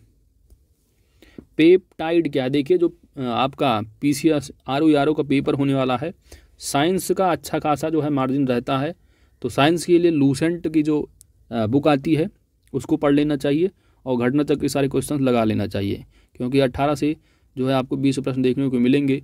साइंस जो है यूपी पीसीएस का फेवरेट है, प्रीलिम्स में पूछा जाता है अच्छा खासा क्वेश्चन, साथ ही साथ आपको आरओ में भी दिखेंगे। ठीक है, तो इसको अच्छे से कवर कीजिएगा साइंस दोस्तों। पेप्टाइड जो है एक प्रकार का क्या है यहाँ पर आपको बताना है, यहाँ पर आपका सही जवाब होगा ऑप्शन सी, व्युत्पन्न प्रोटीन। और व्युत्पन्न प्रोटीन वे प्रोटीन होते हैं जो प्राकृतिक प्रोटीन के जलीय अपघटन से बनते हैं, जैसे कि क्या हो गया, पेप्टाइड हो गया, पेप्टोन हो गए और प्रोटीन्स, ठीक है, इत्यादि। आगे बढ़ते हैं। अगला प्रश्न है कि जीव द्रव्य का लगभग कितना भाग जल होता है। जीव द्रव्य का लगभग कितना भाग जल होता है। आपका सही जवाब होगा 80%। Option B is correct answer, approximately, ठीक है। अगला प्रश्न है आपका, शारदा नहर से निम्नलिखित में से उत्तर प्रदेश के किन किन जिलों में सिंचाई की जाती है। तो ये सारी चीज़ें जो उत्तर प्रदेश की सीरीज चल रही है चैनल पर दोस्तों, यूपी स्पेशल जी के, ठीक है, घटना चक्र से कवर कर रहे हैं, तो ये सारी चीज़ें आप वहाँ से कवर कर लेंगे, ठीक है। शारदा नहर के निम्नलिखित में से उत्तर प्रदेश के किन किन जिलों में सिंचाई की जाती है। शारदा नहर से, शारदा नहर के बारे में आप जानते हैं कि सर्वाधिक लंबी जो नहर है उत्तर प्रदेश की वह कौन सी है, शारदा नहर ही है, ठीक है। तो किन किन जिलों की सिंचाई की जाती है आपको यहाँ पर बताना है। तो यहाँ पर जो पीलीभीत है, रायबरेली है, लखीमपुर खीरी है, सीतापुर है, इन सभी के सभी जिले जो है वो लाभान्वित होते हैं। ऑप्शन यहाँ पर डी सही जवाब हो जाएगा। अगला प्रश्न 80 नंबर है कि सूची दे रखी है और यहाँ पर सम्मिलित करना है आपको और बताना है कौन सा जो है वह सही उत्तर है। स्थल दे रखे हैं और जिला। तो बरन जो है वो बुलंदशहर में है, बिल्कुल सही है। बासर जो खेड़ा है शाहजहांपुर में, यह भी सही है। जो राजघाट है, राजघाट जो है एटा में नहीं वाराणसी में होगा, ठीक है।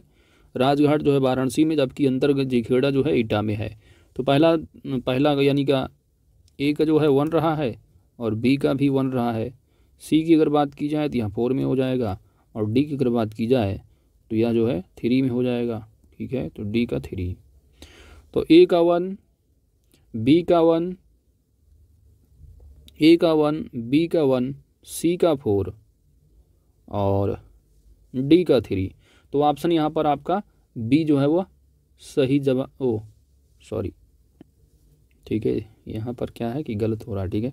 देखो 1 मिनट यार, बरन बुलंदशहर में है, बासरखेड़ा भी, देखो पेज पे थोड़ा यहाँ पर डिफरेंस है इसलिए थोड़ा, ठीक है। बरन बुलंदशहर में, बासरखेड़ा शाहजहांपुर में है। तो दोनों के दोनों, ए का 1 बी का 2, ये भी सही है। इसके बाद राजघाट जो है ये वाराणसी में हो जाएगा, यानी सी का, यानी कहने का मतलब ए का 1 और बी का 2। तो ए का 1 बी का 2 यहाँ पर भी है। सी का 3 नहीं है, सी का 4 तो ये है, ठीक है। अंतरजीखेड़ा डी का 3 हो जाएगा। तो ऑप्शन यहाँ पर सी सही जवाब होगा आपका, ठीक है।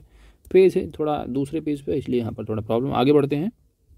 अगला है संस्थान पूछा जा रहा है और ये बताना है कहाँ पर स्थित है। राष्ट्रीय उद्यमिता एवं लघु व्यवसाय विकास संस्थान, आपका यहाँ पर सही जवाब होगा,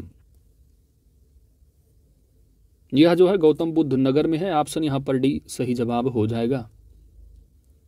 अगला प्रश्न है, निम्नलिखित में से कौन सा युग्म सही सुमेलित नहीं है। सही सुमेलित नहीं है। आमों का नगर मलिहाबाद बिल्कुल सही है। ताला नगरी अलीगढ़ को कहा जाता है, बिल्कुल सत्य है। पूर्व का जो सिराज है जौनपुर को कहा जाता है, यह भी सत्य है। पीतल नगरी बरेली, तो यह कुछ सही नहीं लग रहा क्योंकि पीतल नगरी जो है वो मुरादाबाद है। यहाँ पर जो है ऑप्शन जो है, इसलिए डी सही सुमेलित नहीं है। ऑप्शन डी यहाँ करेक्ट आंसर हो जाएगा। पीतल नगरी किसको कहा जाता है, मुरादाबाद को। अगला है ददरी के पशु मेले का जो आयोजन है वो कहाँ किया जाता है। तो यहाँ पर आपका सही जवाब होगा ऑप्शन बी, बलिया में। 84 नंबर है कि उत्तर प्रदेश से गुजरने वाले प्रमुख राष्ट्रीय राजमार्ग NH2 नेशनल हाईवे 2 पर निम्नलिखित में से कौन सा एक शहर स्थित नहीं है। यहां पर आपका सही जवाब होगा ऑप्शन डी, बरेली। NH2 पर जो स्थित शहर है दिल्ली है, मथुरा है, आगरा है, कानपुर है, प्रयागराज है, वाराणसी है और कोलकाता है। तो उत्तर प्रदेश के शहर में आपने देखा प्रयागराज भी शामिल है, मथुरा भी है और आगरा भी है, ठीक है। तो 3 ये हो गए, प्रयागराज, मथुरा, आगरा। और एक और याद रखना है, प्रयागराज हो गया, मथुरा हो गया, आगरा हो गया, कानपुर भी है और साथ ही साथ जो है वाराणसी भी है, ठीक है। तो 5 शहर याद रखना है। 85 नंबर है कि काशी का सर्वप्रथम जो उल्लेख है वह प्राप्त हुआ है कहाँ से? ऋग्वेद, सामवेद, यजुर्वेद या अथर्ववेद से? आपका यहाँ पर सही जवाब होगा ऑप्शन डी, अथर्ववेद से। 86 नंबर है कि उत्तर प्रदेश से प्रकाशित होने वाला हिंदी का पहला साप्ताहिक पत्र कौन था? यहाँ पर आपका सही जवाब होगा कौन सा था? बनारस अखबार। ऑप्शन यहाँ पर भी सही जवाब हो जाएगा। और यह कब प्रकाशित किया गया था पहली बार? तो 1845 ईस्वी में काशी से प्रकाशित हुआ था, जो कि अब वाराणसी नाम है, ठीक है। और इसे राजा शिव प्रसाद जडित सितारे हिंद जिन्हें कहा जाता, ठीक है। तो शिव प्रसाद जो है ने इसको प्रकाशित जो है कराया था। तो उत्तर प्रदेश का प्रकाशित होने वाला हिंदी का पहला साप्ताहिक पत्र कौन था? बनारस अखबार। निम्नलिखित में से कौन सा एक सही सुमेलित है? झील और तालाब दे रखे हैं, तो प्रयाग जो है यह फतेहपुर में है, जो कि गलत बताया जा रहा है, क्योंकि जो प्रयाग है यह बहराइच में है। कहाँ है? बहराइच में, ठीक है। लक्ष्मी ताल, तो लक्ष्मी ताल जो है कहाँ पर है? लक्ष्मी ताल तो लक्ष्मीबाई झांसी की रानी, ठीक है, इस तरह याद रखना है, ये झांसी में ही है। तो ऑप्शन यहाँ पर भी सही सुमेलित है। जबकि मदन सागर की अगर बात की जाए तो मदन सागर जो है ये बागपत नहीं, कहाँ है? महोबा में है। कहाँ है? महोबा में है। देवरिया ताल की अगर बात की जाए तो देवरिया ताल कहाँ पर है? तो देवरिया ताल जो है ये आपका कन्नौज में है, ठीक है, ना कि देवरिया में। 88 नंबर है कि निम्नलिखित युग्मों में से कौन सा एक सही सुमेलित नहीं है?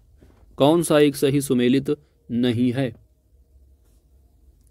तो यहाँ पर जो रामगंगा परियोजना है बिजनौर में है, बिल्कुल सत्य है। रिहंद बांध परियोजना सोनभद्र में है, बिल्कुल सत्य है। राजघाट परियोजना जो है यह परियोजना हमीरपुर डिस्ट्रिक्ट नहीं ललितपुर में है। कहाँ है? ललितपुर में। इसलिए यह ऑप्शन जो है क्या है? सही सुमेलित नहीं है। तो ऑप्शन यहाँ पर सी सही जवाब हो जाएगा। बाकी मेजा जलाशय परियोजना मिर्जापुर में है। That's it. 89 नंबर है, निम्नलिखित कथनों पर आपको विचार करना है और सही उत्तर आपको बताना है। पहला दे रखा है कथन कि अन्य राज्यों की तुलना में उत्तर प्रदेश खनिज पदार्थों की दृष्टि से निर्धन है। तो बात सत्य है, बिल्कुल, कथन तो सत्य है।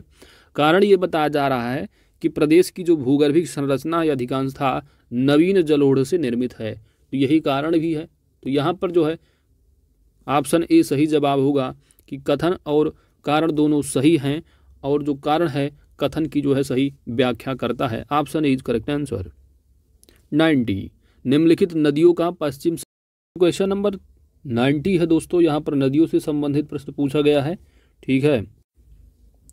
तो यहाँ पर जो आपका सही जवाब होगा वो आपको बताना है पश्चिम से पूर्व, ठीक है, पश्चिम से पूर्व बताना है आपको नदियों का, ठीक है। तो यूपी जीके में जल्दी ही आपको नदियों को कवर कराया जाए, जो इंपॉर्टेंट टॉपिक हो कवर कराया जा रहा है। आप देखते चलिए यूपी जीके वाला जो सीरीज चल रही है, ठीक है दोस्तों। तो यहाँ पर जो आपका सही जवाब होगा, ठीक है, गंगा, फिर गोमती, फिर घाघरा होती, महाराजगंज, इधर से गंडक। यहाँ पर जो आपका सही जवाब होगा ऑप्शन बी हो जाएगा, ठीक है। Option B is correct answer. थोड़ा मैपिंग कर लेते हैं। अब यहाँ पर जैसे कि आप देख सकते हैं गंगा है, ठीक है, पूरब से पश्चिम से पूरब, ठीक है। तो गंगा, फिर गोमती है ऑप्शन के हिसाब से देखोगे, ठीक है। फिर घाघरा आ जाएगा, ठीक है, घाघरा। घाघरा के बाद देखेंगे तो ये जो महाराजगंज है ना, महाराजगंज में यहाँ लिखा नहीं है गंडक, यहाँ गंडक है, ठीक है। ये नदी कौन सी है? ये गंडक, यहाँ से महाराजगंज में यहाँ से इंटर करती, ठीक है। तो ये गंडक आप देखेंगे क्या है? पश्चिम से पूरब की ओर, यानी गंगा, गोमती, घाघरा और गंडक। तो ऑप्शन जो है बी बिल्कुल सही जवाब होगा। चलो आगे बढ़ते हैं। उत्तर प्रदेश के सबसे उत्तरी एवं सबसे दक्षिणी जिले कौन से हैं? तो प्रीवियस यानी कि जो लेक्चर हमने कराया था उसको आप ज़रूर देखिए, उसमें हमने बताया था कि उत्तर प्रदेश के सबसे उत्तरी एवं दक्षिणी जिले की यहाँ पर बात की जा रही, सबसे उत्तर और दक्षिण। तो यहाँ पर जैसे कि सबसे पूर्वी में बलिया रहा है, और सबसे पश्चिमी में शामली रहा, और सबसे उत्तरी में देखेंगे तो हिमाचल प्रदेश को टच करने वाला एक ही ज़िला था उत्तर प्रदेश का, सहारनपुर। और सबसे नीचे जो रहा है वह सोनभद्र रहा है। तो यहाँ पर उत्तर दक्षिण पूछा जा रहा है, यानी कि सहारनपुर हो जाएगा, और सोनभद्र। तो सहारनपुर सोनभद्र ऑप्शन यहाँ पर सी सही जवाब आपका हो जाएगा। ठीक है, तो यूपी जीके की सीरीज़ को ज़रूर आप कंप्लीट कीजिए दोस्तों, वहाँ पर सारी जो है इंपॉर्टेंट चीज़ें जो है वो कवर की जा रही हैं। ठीक है, घटना चक्र से। अगला प्रश्न है दोस्तों, जनगणना 2011 के अनुसार उत्तर प्रदेश में 10 लाख से अधिक नगरीय आबादी वाले नगरों की संख्या कितनी है। तो आप उत्तर प्रदेश की जनगणना वाला जो वीडियो उसको आप ज़रूर कवर कीजिए, सारी चीज़ें आपको वहाँ पर मिल जाएंगी। तो यहाँ पर जो आपका सही जवाब होगा 7, ऑप्शन ए यहाँ पर सही जवाब हो जाएगा। कौन कौन से हैं, तो कानपुर है, लखनऊ है, वाराणसी है, मेरठ है और प्रयागराज है। ठीक है, तो याद रखना है। ठीक है, तो 3, 2, 5 और एक हो जाएगा आपका गाजियाबाद है और आगरा है, तो 7 याद रखना है इनको। ठीक है, निम्नलिखित में से कौन सा नृत्य बुंदेलखंड क्षेत्र का है। ठीक है, यहाँ पर जो आपका सही जवाब होगा, कला संस्कृत का भी तो करवाया नहीं, जल्दी आपको वीडियो देखने को मिलेगा। ठीक है, तो उस सीरीज को आप जरूर कवर करते रहिए। नृत्य यहाँ पर बुंदेलखंड की बात की जा रही नहीं है, यहाँ पर आपको पहचान करनी है। यहाँ पर जो आपका सही जवाब हो जाएगा वह है ऑप्शन डी चारकुला, क्योंकि चारकुला जो है बुंदेलखंड रीजन का नहीं है, ये है ब्रज क्षेत्र का, तो इसलिए option D is correct answer. निम्नलिखित राज्यों में से किस एक में से 0 से 6 आयु वर्ग यानी कि आप कह सकते हैं चाइल्ड सेक्स सर्वाधिक लिंग अनुपात यानी चाइल्ड सेक्स रेशियो जो है वो सबसे ज़्यादा किस राज्य में है। चाइल्ड सेक्स रेशियो, यहाँ पर आपका सही जवाब होगा ऑप्शन डी मिजोरम।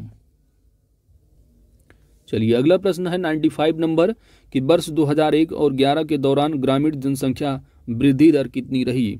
यानी यहाँ पर जो पूछा जा रहा है ग्रामीण डिकेडल ग्रोथ रेट को पूछा जा रहा है। तो यहाँ पर आपका सही जवाब होगा ऑप्शन डी 12.3%। जब कोई ऋण लंबे भुगतान अवधियों कम ब्याज जैसी आसान किस्तों पर प्राप्त किया जाता है, जब कोई ऋण लंबे भुगतान अवधि एवं कम ब्याज जैसी आसान किस्तों पर आसान शर्तों पर प्राप्त किया जाता है तो उसे क्या कहा जाता है। ठीक है, इकोनॉमिक्स में थोड़ा इंग्लिश पढ़ लिया करो थोड़ा, क्योंकि इकोनॉमिक्स वाले जो इंग्लिश वाले टर्म होते हैं थोड़ा अच्छे होते हैं। When any loan is obtained on long term repayment and easy term like to low interest rate then it is called. आपको यहाँ पर बताना है, ठीक है, कि किस तरह का जो है लोन ये कहा जाता है इसको। हाँ, तो अब आपको पूरा प्रश्न यहाँ पर दिख रहा होगा। ठीक है, आपको बताना है। यहाँ पर जो आपका सही जवाब होगा वह होगा option A soft loan.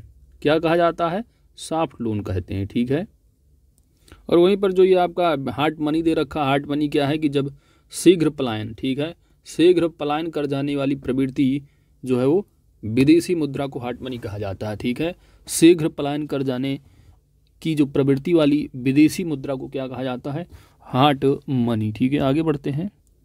97 number है कि वित्तीय जिम्मेदारी और बजट प्रबंधन अधिनियम वर्ष 2003 में लागू हुआ, जिसका उद्देश्य क्या था।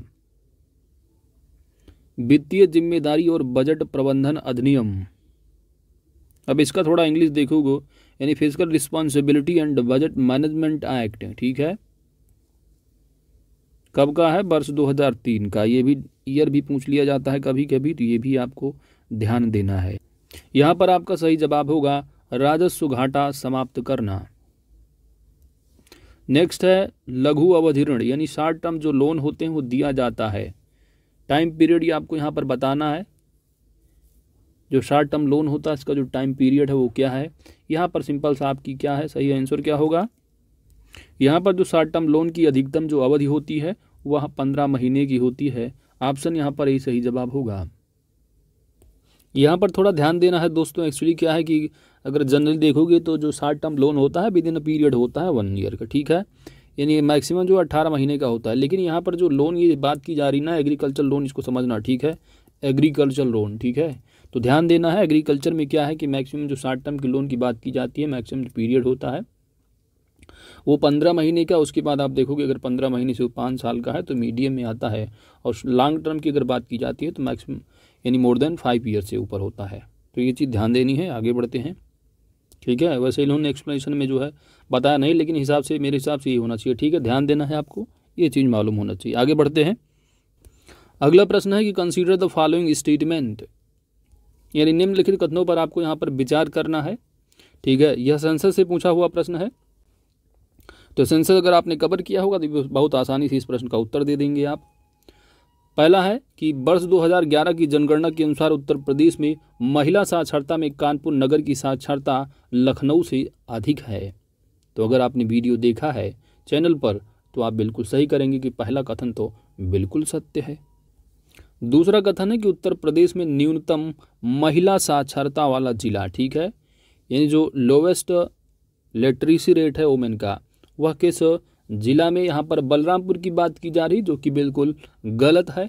यहाँ पर होना चाहिए श्रावस्ती। ठीक है, तो इसलिए दूसरा जो कथन है गलत है। ऑप्शन यहाँ पर जो सही जवाब होगा ऑप्शन ए, केवल और केवल एक सही है। नेक्स्ट है कि निम्नलिखित में से किस एक स्थान पर भारतीय प्रतिभूति एवं विनिमय बोर्ड दैट इज सेबी का क्षेत्रीय कार्यालय नहीं है।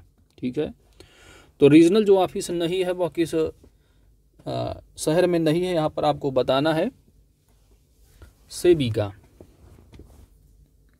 तो सेबी वगैरह हो गए, नाबार्ड हो गए, सब जल्दी एग्जाम में आपके पूछे जाते। ठीक है, तो याद रखने प्रमुख संस्थाएं इसको कराया जाएगा।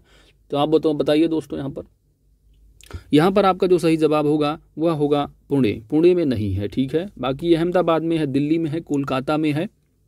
ठीक है, तो ध्यान देना है। तो सेबी की जो स्थापना हुई है ना, वो कब हुई है? 1992 ईस्वी में। ठीक है, कब? 1992 ईस्वी में सेबी की स्थापना हुई है। और इसका जो मुख्यालय है, मुख्यालय अगर पूछा जाएगा तो याद रखना है मुंबई में है मुख्यालय। कहाँ पर है? मुंबई में।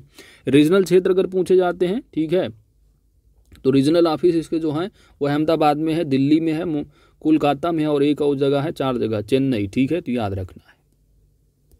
यहाँ पर ट्रिम्स का फुल फॉर्म आपको बताना है। फुल फॉर्म वाले आप इंग्लिश प्रश्न आप देख लीजिए करिए, वो थोड़ा ज़्यादा अच्छा रहता है। ठीक है, तो फुल फॉर्म आपको बताना है ट्रिम्स का। यहाँ पर आपका जो सही जवाब होगा वह है trade related investment measures. Option यहाँ पर बी सही जवाब हो जाएगा। ट्रिम्स जो होता है इसका जो संबंध है कुछ शर्तों या प्रतिबंधों से है, जो कोई देश अपने देश में विदेशी विनियोगों के संबंध में क्या है, लगाता है ट्रिम्स। ठीक है, ट्रेड रिलेटेड इन्वेस्टमेंट मेजर्स। आगे बढ़ते हैं। 102 है कि राष्ट्रीय शेयर बाजार का जो प्रमुख प्रवर्तक है वह कौन है? तो राष्ट्रीय शेयर बाजार का प्रमुख प्रवर्तक कौन सा होता है? सिंपल सी बात है, कौन होता है? सेबी। ऑप्शन यहाँ पर आपका ठीक है। अच्छा, यहाँ पर प्रवर्तक की बात की जा रही है। ठीक है, जैसे कि कोई कंपनी होती है, इसको जो बनाई जाती है उसके पीछे जो लोग होते हैं उनको प्रवर्तक कहा जाता है। ठीक है, तो यहाँ पर जो प्रमोटर हैं, ठीक है, यहाँ पर प्रमोटर की बात की जाए, राष्ट्रीय शेयर बाजार का जो प्रमुख प्रमोटर है वो कौन है? तो यहाँ पर जो है वो IDBI है। ऑप्शन यहाँ पर बी सही जवाब होगा। ठीक है, और शेयर मार्केट के जो नियंत्रण होता है तो सेबी होती ही है। ठीक है, तो ऑप्शन बी यहाँ पर आप सही जवाब जो है लगाइएगा दोस्तों, क्योंकि जो राष्ट्रीय शेयर बाजार की स्थापना है वह वर्ष 1991 में हुई थी, जबकि शेयर बाजार अगर आप सेबी की देखें 1992 में। और ये भी याद रखना है आपको कि जो राष्ट्रीय शेयर बाजार की स्थापना वर्ष 1991 में हुई थी। कब? 1991 में। और ये भी पूछा जाता है आपके एग्जाम में, कमेटी जरूर पूछी जाती है। ठीक है, तो ये किस कमेटी की अनुशंसा पर इसकी स्थापना की गई थी? याद रखना है, इंपॉर्टेंट फैक्ट है, फेरवानी। कौन सी कमेटी है? फेरवानी कमेटी। ठीक है, याद रखना, इंपॉर्टेंट तथ्य। आगे चलते हैं। किसी देश की वास्तविक प्रगति का अध्ययन करने के लिए राष्ट्रीय आय की गणना की जानी चाहिए। यहाँ पर चालू कीमतें दे रखी इसकी। ठीक है, कांस्टेंट प्राइस है और जो है आपका जो फिक्स प्राइस होता है। तो यहाँ पर आपको यानी करंट और जो कांस्टेंट। ठीक है, यहाँ पर आपका जो सही जवाब होगा दोस्तों वह होगा ऑप्शन बी, स्थिर कीमतों पर। ठीक है, तो याद रखना है किसी देश की जो वास्तविक प्रगति का अगर अध्ययन करना है तो उसके लिए जो नेशनल इनकम की जो गणना की जानी होती है वो कांस्टेंट प्राइस पर। किस पर? कांस्टेंट प्राइस पर। और आपको ये भी मालूम होना चाहिए कि जो वर्तमान आपका आधार है, बेस ईयर जो है वो कौन सा लिया गया है। तो बेस ईयर जो लिया जाता है नेशनल इनकम को कैलकुलेट करते समय वो है वर्ष 2011 और 12 को, ठीक है, 11-12 2011-12 बेस ईयर है, याद रखना है, एग्जाम में पूछे भी जाते हैं। अगला प्रश्न है आपका 104, निम्नलिखित में से किस वित्तीय वर्ष से सार्वजनिक व्यय का वर्गीकरण केवल राजस्व तथा पूंजीगत व्यय में होने लगा। यहां पर आपका सही जवाब होगा ऑप्शन डी, वर्ष 2017-18। वित्तीय वर्ष 2017-18 से पूर्व सार्वजनिक व्यय को योजनागत तथा गैर योजनागत व्ययों में भी विभाजित किया जाता था, किंतु 2017 और 18 से सार्वजनिक व्यय का जो वर्गीकरण है केवल और केवल राजस्व तथा पूंजीगत व्यय में होने लगा। 105 है कि जीवन की भौतिक गुणवत्ता सूचकांक का प्रतिपादन किसने किया था। जीवन की भौतिक गुणवत्ता सूचकांक का प्रतिपादन, यहां पर आपका सही जवाब होगा मॉरिस डी मॉरिस। ऑप्शन यहां पर सी सही जवाब हो जाएगा। मॉरिस डी मॉरिस ने जीवन की भौतिक गुणवत्ता सूचकांक का प्रतिपादन किया था और इसके लिए इन्होंने जो है 3 संकेतकों को चुना था। एक तो है जीवन प्रत्याशा, क्या है, जीवन प्रत्याशा, ठीक है, और दूसरा जो है वह शिशु मृत्यु दर है, और तीसरा जो है वो मौलिक साक्षरता की बात की जाती है। तो इसी के आधार पर जो है 3 संकेतक हैं जिनके आधार पर जीवन की भौतिक गुणवत्ता जो सूचकांक है वह प्रतिपादित किया जाता है। इसके द्वारा मॉरिस डी मॉरिस ने जो है प्रतिपादन किया था, ठीक है। चलो आगे बढ़ते हैं। यहाँ पर अब सेंट्रल बजट की बात की जा रही है, तो केंद्रीय जो यूनियन बजट है वह 2021-22 का यहाँ पर कितना रहा है आपको बताना है। यहाँ पर आपका सही जवाब होगा 34,83,236 करोड़ रुपए। Option A is correct answer. 107 है कि एसडीजी सूचकांक जो जारी किया जाता है वह किसके द्वारा। SDG that is sustainable development goal index. तो यहाँ पर जो आपका सही जवाब होगा वह होगा सस्टेनेबल डेवलपमेंट सॉल्यूशंस नेटवर्क द्वारा। Option C is correct answer. 108 है कि बजट 2021-22 में घोषित मित्र स्कीम किस एक क्षेत्र के विकास से संबंधित है। तो बजट का वीडियो अगर घटनासार का वीडियो चैनल पर पड़ा हुआ है, ठीक है, आर्थिक घटनाक्रम, उसको आप कवर कर लीजिए, वहां पर सारी चीजें आपको मिल जाएंगी। यहाँ पर जो आपका सही जवाब होगा मित्र, आपने सुना होगा टेक्सटाइल वाली की बात की जाती है। ऑप्शन यहाँ पर डी सही जवाब हो जाएगा, ठीक है। सेंट्रल बजट में आप देखेंगे 7 टेक्सटाइल पार्कों की स्थापना की बात भी की गई है। चलिए आगे बढ़ते हैं। आरबीआई द्वारा बैंक दर को कम करने के फलस्वरूप, ठीक है, तो आरबीआई का जो बैंक दर है कम किया जाता है, उसके फलस्वरूप क्या प्रभाव पड़ेगा आपको यहाँ पर बताना है। तो यहाँ पर आपका जो सही जवाब होगा वह ये होगा कि मार्केट में जो कैश लिक्विडिटी है उसकी जो है तरलता जो है बढ़ जाए। कैश लिक्विडिटी क्या है, इंक्रीज होगी, ठीक है। बैंक रेट क्या है, रेपो रेट क्या है, ये सब चीज़ें अगर आपको मालूम होंगी तो आप जो है ऐसे ही दिमाग लगा कर बता देंगे, ठीक है। बैंक रेट लगाएंगे, उसके बाद उससे प्रभाव क्या पड़ेगा। तो ये सारी चीज़ें अगर आप बेसिक बहुत ज़्यादा जानना चाहते हैं तो पेट के लिए जो है एक वीडियो जो है चैनल पड़ा है, ठीक है, हैंड रिटन नोट है इकोनॉमिक्स का, वहाँ पर आप देख सकते हैं। आपको ये सारी चीज़ें बेसिक चीज़ें आपको मालूम हो जाएंगी, तो चैनल पर है, आप देख लीजिएगा। चलिए आगे बढ़ते हैं। अगला है आपका 110 नंबर कि ब्याज दर नीति निम्न में से किससे संबंधित है। ब्याज दर नीति, यहाँ पर आपका सही जवाब होगा ऑप्शन सी मौद्रिक नीति। जो interest rate policy is related with the monetary policy. 111 है कि एक व्यक्ति उत्तर दिशा में, यानी रीजनिंग के प्रश्न यहाँ पर स्टार्ट हो रहे हैं। एक व्यक्ति उत्तर दिशा में 8 किलोमीटर चलता है, फिर वहीं बाईं तरफ मुड़कर 3 किलोमीटर चलता है, पुनः बाईं ओर मुड़कर 12 किलोमीटर चलता है। उस व्यक्ति एवं प्रारंभिक बिंदु के मध्य की दूरी आपको यहाँ पर बतानी है। तो आइए इसको सॉल्व करते हैं।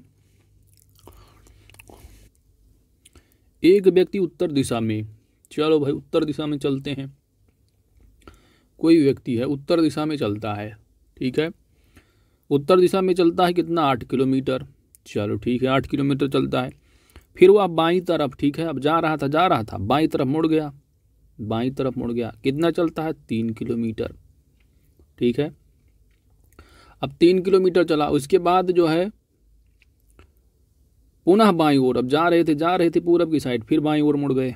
बाईं ओर मुड़कर 12 किलोमीटर चलते हैं, 12 किलोमीटर। 8 किलोमीटर यहाँ तक मान लो, 4 और चलेंगे इधर।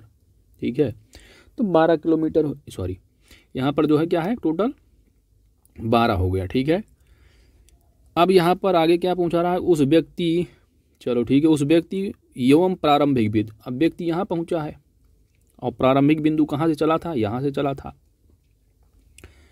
के मध्य दूरी क्या होगी, यानी इसकी दूरी पूछी जा रही है। ठीक है, ये दूरी, तो यहाँ से 8, ठीक है, ये जो है यहाँ तक जो दूरी हो जाएगी ये 12 है टोटल। अगर ये टोटल जो है 12 है तो यहाँ के बीच की दूरी ये 4 हो जाएगी। ठीक है, क्योंकि यहाँ तक तो 8 हो गया, ये पूरा 8 हो गया इसके बराबर। ठीक है, तो ये इधर 4 हो जाएगा क्योंकि 8 4 12।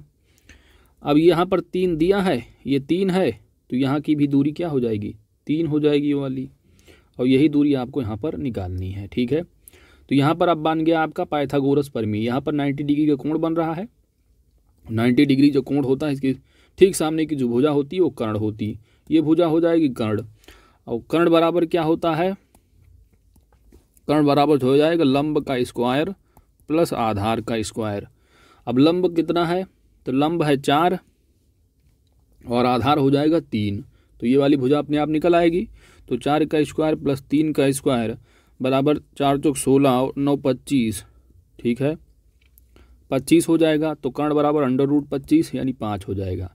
तो इस तरह आप यहाँ पर निकाल लेंगे। ऑप्शन सी यहाँ पर सही जवाब होगा, 5 किलोमीटर। आगे बढ़ते हैं, अगला प्रश्न है आपको यहाँ पर जो यक्स दिया है, यहाँ पर इसका मान बताना है, कौन सा डिजिट यहाँ पर आएगा। ठीक है, आपको अपना दिमाग लगाना है, कॉमन सेंस, और यहाँ पर सेलेक्ट करना है क्या आएगा। यहाँ पर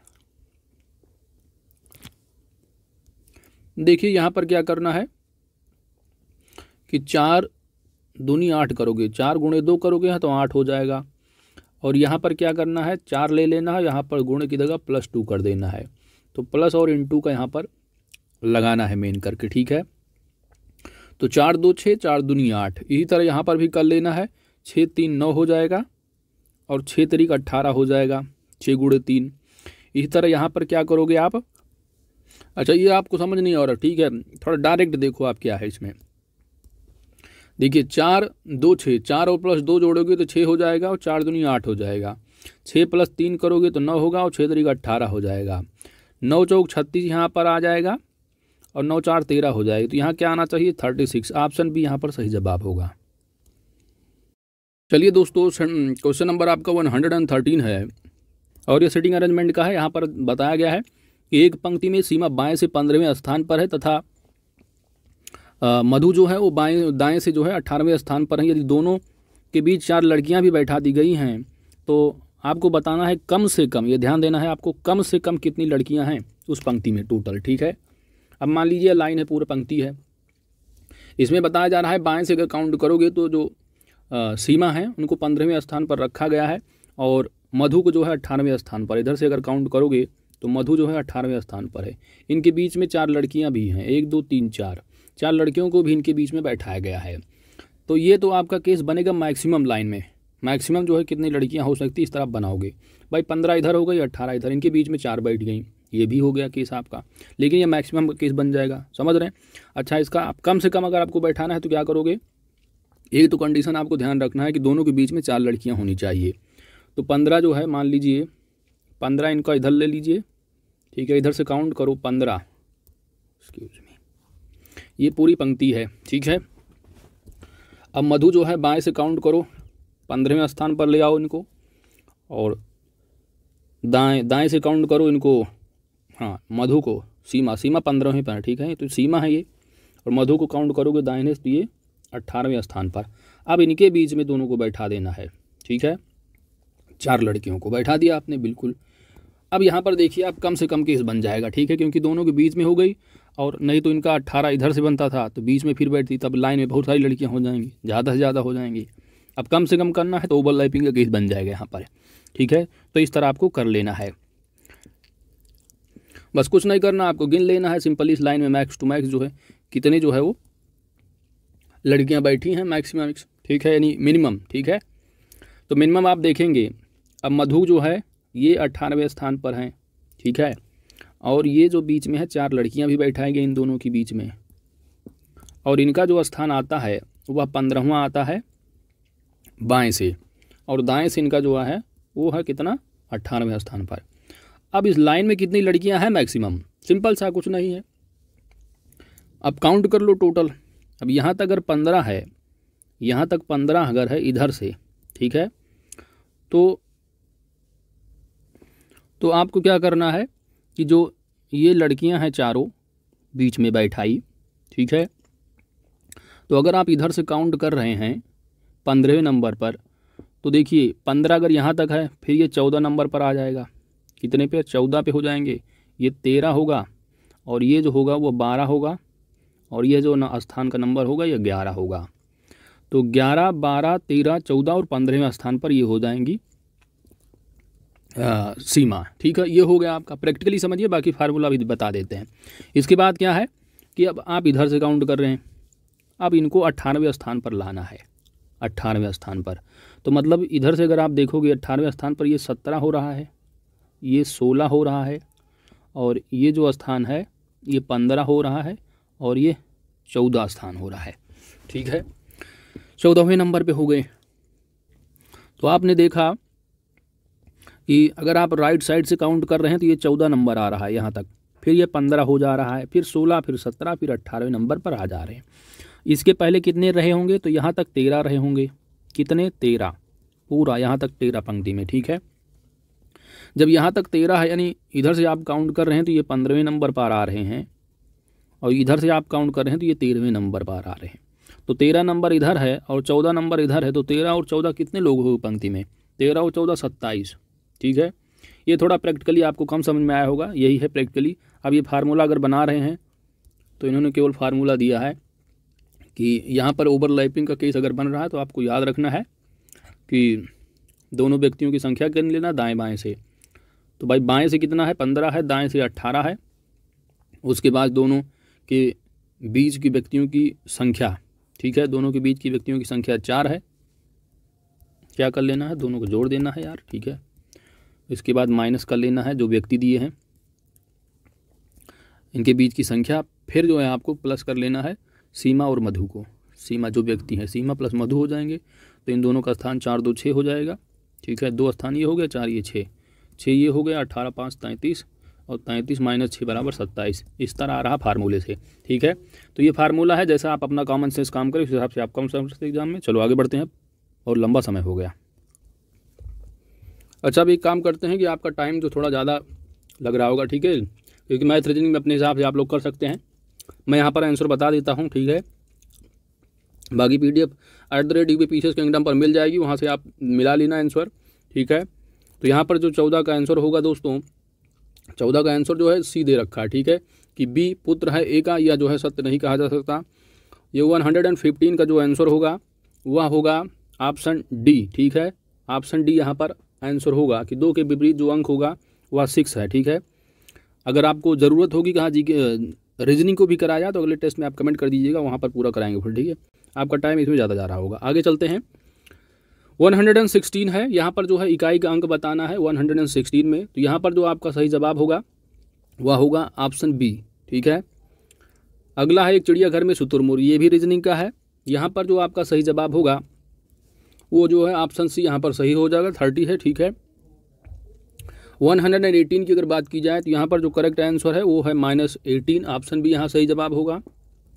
119 की अगर बात की जाए तो यहाँ पर जो करेक्ट आंसर है ऑप्शन D है, 70 है।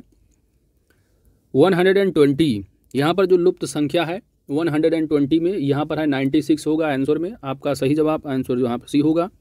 121 ये भी रीजनिंग का है, तो यहाँ पर जो आपका सही जवाब होगा वह होगा ऑप्शन E, ठीक है, 11/14। इसके बाद अगला जो प्रश्न है आपका 122 है, तो यहाँ पर हम लोग देखते हैं, ठीक है। प्रश्न है कि राष्ट्रीय डोप परीक्षण प्रयोगशाला, देखिए आप कमेंट करके बताइएगा, ज़रूरत होगी तो अगले जो टेस्ट आने वाले होंगे वहाँ पर पूरा कंप्लीट कराया गया है रीजनिंग को भी, ठीक है। क्योंकि समझाने में टाइम लगता है तो उसमें आपका टाइम जाता होगा तो आप कहते होंगे ये तो मैं खुद कर लूँगा, ठीक है। तो जैसा बताइएगा आप, अगर पूरा कराना है तो उसको भी कराते चलेंगे, कोई दिक्कत नहीं। तो 102 जो है, सॉरी 122, यहाँ पर आपका सही जवाब क्या होगा दोस्तों? राष्ट्रीय डोप परीक्षण प्रयोगशाला किस मंत्रालय के अधीन कार्य करती है? ऑप्शन सी यहाँ पर सही जवाब हो जाएगा, युवा कार्यक्रम एवं खेल मंत्रालय। 123 नंबर है कि उत्तर प्रदेश में नगरीय जनसंख्या का प्रतिशत राज्य की कुल जनसंख्या का लगभग कितना प्रतिशत है? तो आपका यहाँ पर सही जवाब होगा 22.3%। Option B is correct answer. निम्नलिखित में से किस तिथि को अंतर्राष्ट्रीय बालिका दिवस मनाया जाता है? अंतर्राष्ट्रीय बालिका दिवस, यहाँ पर आपका सही जवाब होगा ऑप्शन बी 11 अक्टूबर को यूनाइटेड नेशन के द्वारा जो है हर साल जो है मनाया जाता है अंतर्राष्ट्रीय बालिका दिवस। अगला प्रश्न है कि जनगणना 2011 के अनुसार उत्तर प्रदेश में न्यूनतम दशकीय जनसंख्या वृद्धि दर वाला जिला कौन सा है? आपका यहाँ पर सही जवाब होगा कानपुर नगर, ठीक है। तो यहाँ पर जनसंख्या वृद्धि थोड़ा दिमाग लगा के याद रखना है, आपको माइंडसेट ये रखना है कि कानपुर नगर में क्या है, महिलाएं शिक्षित हैं। महिलाएं क्या हैं, सबसे ज़्यादा शिक्षित जो महिलाएं हैं कहाँ पर हैं? कानपुर नगर में हैं। तो जब शिक्षित होंगे तो जनसंख्या की वृद्धि भी वो लोग कम करेंगे, ठीक है। तो थोड़ा है इस तरह से आप लोग दिमाग में रखना है आपको। डिकेडल ग्रोथ रेट जो है सबसे कम जो रहा है वह कानपुर नगर का, ठीक है। इस तरह आपको याद भी रहेगा दो चीज़ें, एक तो महिला साक्षरता रेट सबसे ज़्यादा कानपुर नगर, दूसरा जनसंख्या जो डिकेडल ग्रोथ रेट है वो भी, ठीक है। आगे बढ़ते हैं। 126 है कि निम्न में से कौन से द्विपक्षीय अभ्यास, नाम क्या है, भारत और इंडोनेशिया के मध्य जो आयोजित हुआ है, कौन सा जो है अभ्यास है? यहाँ पर आपका सही जवाब होगा समुद्र शक्ति भी है और गरुड़ शक्ति भी है। तो ऑप्शन यहाँ पर डी सही जवाब हो जाएगा। बाकी बचा जो मित्र शक्ति, आप जानते हैं मित्र शक्ति जो है भारत और श्रीलंका के मध्य होता है, ठीक है। चलो आगे बढ़ते हैं। यूएस ओपन 2021 में महिला एकल उपविजेता कौन है? यूएस ओपन की यहाँ पर बात की जा रही है। यहाँ पर आपका सही जवाब होगा ऑप्शन डी लेला फर्नांडीज। अगला प्रश्न 128 किस मंत्रालय द्वारा एक पहल अभियान की शुरुआत की गई है? एक पहल, यहाँ पर आपका सही जवाब होगा कानून एवं न्याय मंत्रालय। ऑप्शन यहाँ पर सही जवाब हो जाएगा। और इस अभियान यानी एक अभियान का जो उद्देश्य है, एक पहल अभियान का उद्देश्य है घर घर तक न्याय वितरण करना। भारत के संविधान की प्रस्तावना अपने नागरिकों के लिए न्याय को सुरक्षित किए जाने वाली पहली सुपुर्द के रूप में मान्यता देती है। चलिए आगे बढ़ते हैं।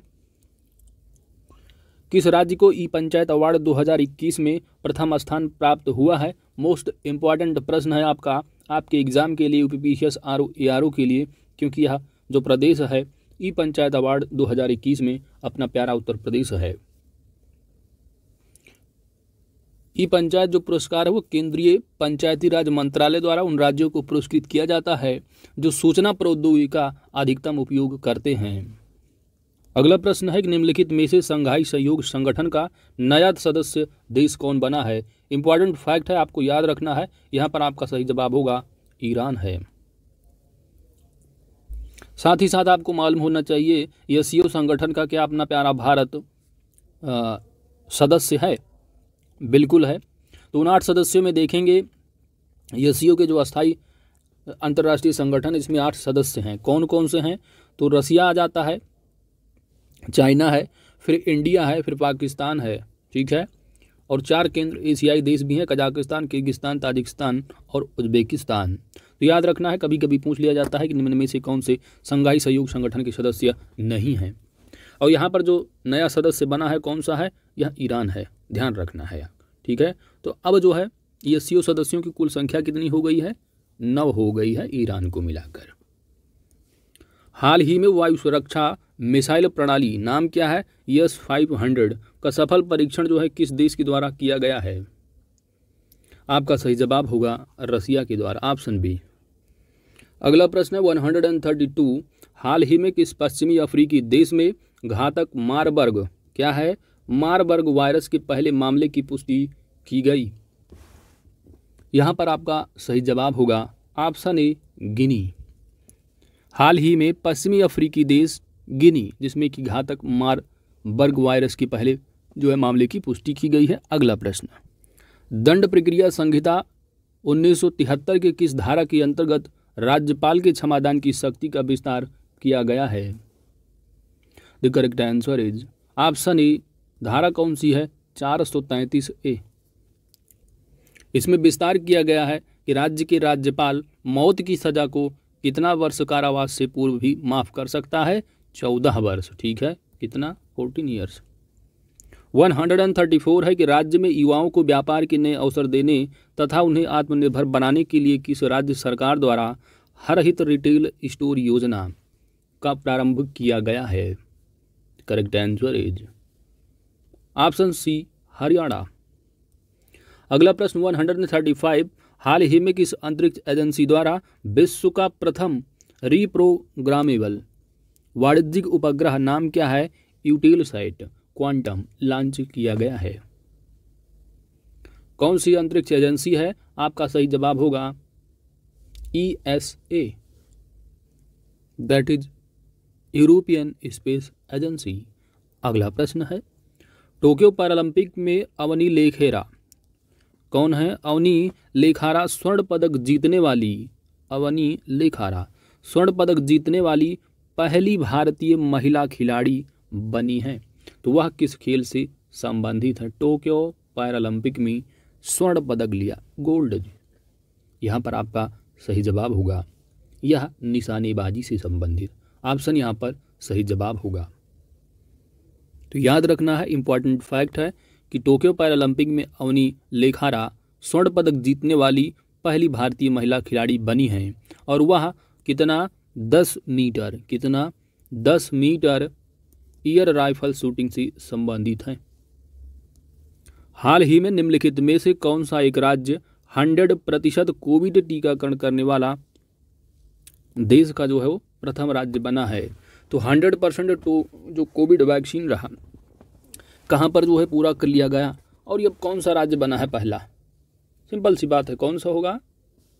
हिमाचल प्रदेश। ऑप्शन यहाँ पर सी सही जवाब होगा। 138 है कि चीन द्वारा हाल ही में शेयर्ड डेस्टिनी 2021 नामक एक बहुराष्ट्रीय शांति रक्षा अभ्यास के आयोजन की घोषणा की गई। निम्न में से कौन से देश इसमें सम्मिलित हैं? देखिए, चाइना के द्वारा किया गया तो चाइना भी हो जाएगा सम्मिलित। इसके साथ ही थाईलैंड भी है, पाकिस्तान भी सम्मिलित है, मंगोलिया भी है, लेकिन इसमें सम्मिलित जो नहीं है वह है सऊदी अरबिया। तो यहाँ पर आपका सही जवाब क्या होगा? Option see the correct answer, 1, 3, 4 and 5। अगला प्रश्न है 139, हस्तशिल्प हथकरघा रेशम उत्पादन के साथ कौशल विकास को बढ़ावा देने के लिए कौन सी एक योजना कपड़ा मंत्रालय द्वारा चलाई जा रही है? आपका यहाँ पर सही जवाब होगा ऑप्शन ए, समर्थ योजना। अगला प्रश्न है और अंतिम प्रश्न है कि हाल ही में निम्नलिखित में से किस एक देश की अध्यक्षता में इब्सा के राष्ट्रीय सुरक्षा सलाहकारों की बैठक वीडियो कॉन्फ्रेंस के माध्यम से की गई? यहाँ पर आपका सही जवाब होगा ऑप्शन ए, भारत। तो हाल ही में भारत की अध्यक्षता में इब्सा की राष्ट्रीय सुरक्षा सलाहकारों की जो बैठक है वह वीडियो कॉन्फ्रेंस के माध्यम से संपन्न हुई और इस बैठक का जो विषय रहा, थीम रहा, वह क्या रहा? जनसांख्यिकीय और विकास के लिए लोकतंत्र। क्या रहा? जनसांख्यिकीय और विकास के लिए लोकतंत्र। ठीक है। अच्छा, इब्सा में आप जानते हैं, इब्सा में जो है ये इंटरनेशनल डायलॉग फोरम है। आई से जो है इंडिया हो जाता है, बी से ब्राज़ील है और ए से जो है वो साउथ अफ्रीका है। ठीक है, चलो तो दोस्तों, अगर आपको यह वीडियो अच्छी लगी है तो वीडियो को लाइक ज़रूर कीजिएगा और चैनल पर नए हैं तो सब्सक्राइब करना मत भूलिएगा दोस्त, क्योंकि आपकी सब्सक्रिप्शन ही हमारी ताकत है। साथ ही नोटिफिकेशन बेल आइकन को आप जरूर प्रेस कर लेना ताकि आने वाली वीडियो की अपडेट्स आप सभी को प्राप्त होती रहे। इसकी जो PDF है जानते हैं दोनों लैंग्वेज में है, हिंदी और इंग्लिश में। तो इसकी PDF जो है आपको टेलीग्राम चैनल @UPPCS Kingdom पर मिल जाएगी। आप वहाँ से इसको डाउनलोड कर लीजिएगा और वीडियो देख करके आंसर अच्छे से जो है मिला लीजिए। कमेंट करके बताइए कितने आंसर आपके सही हो रहे हैं। Thanks for watching, God bless you all.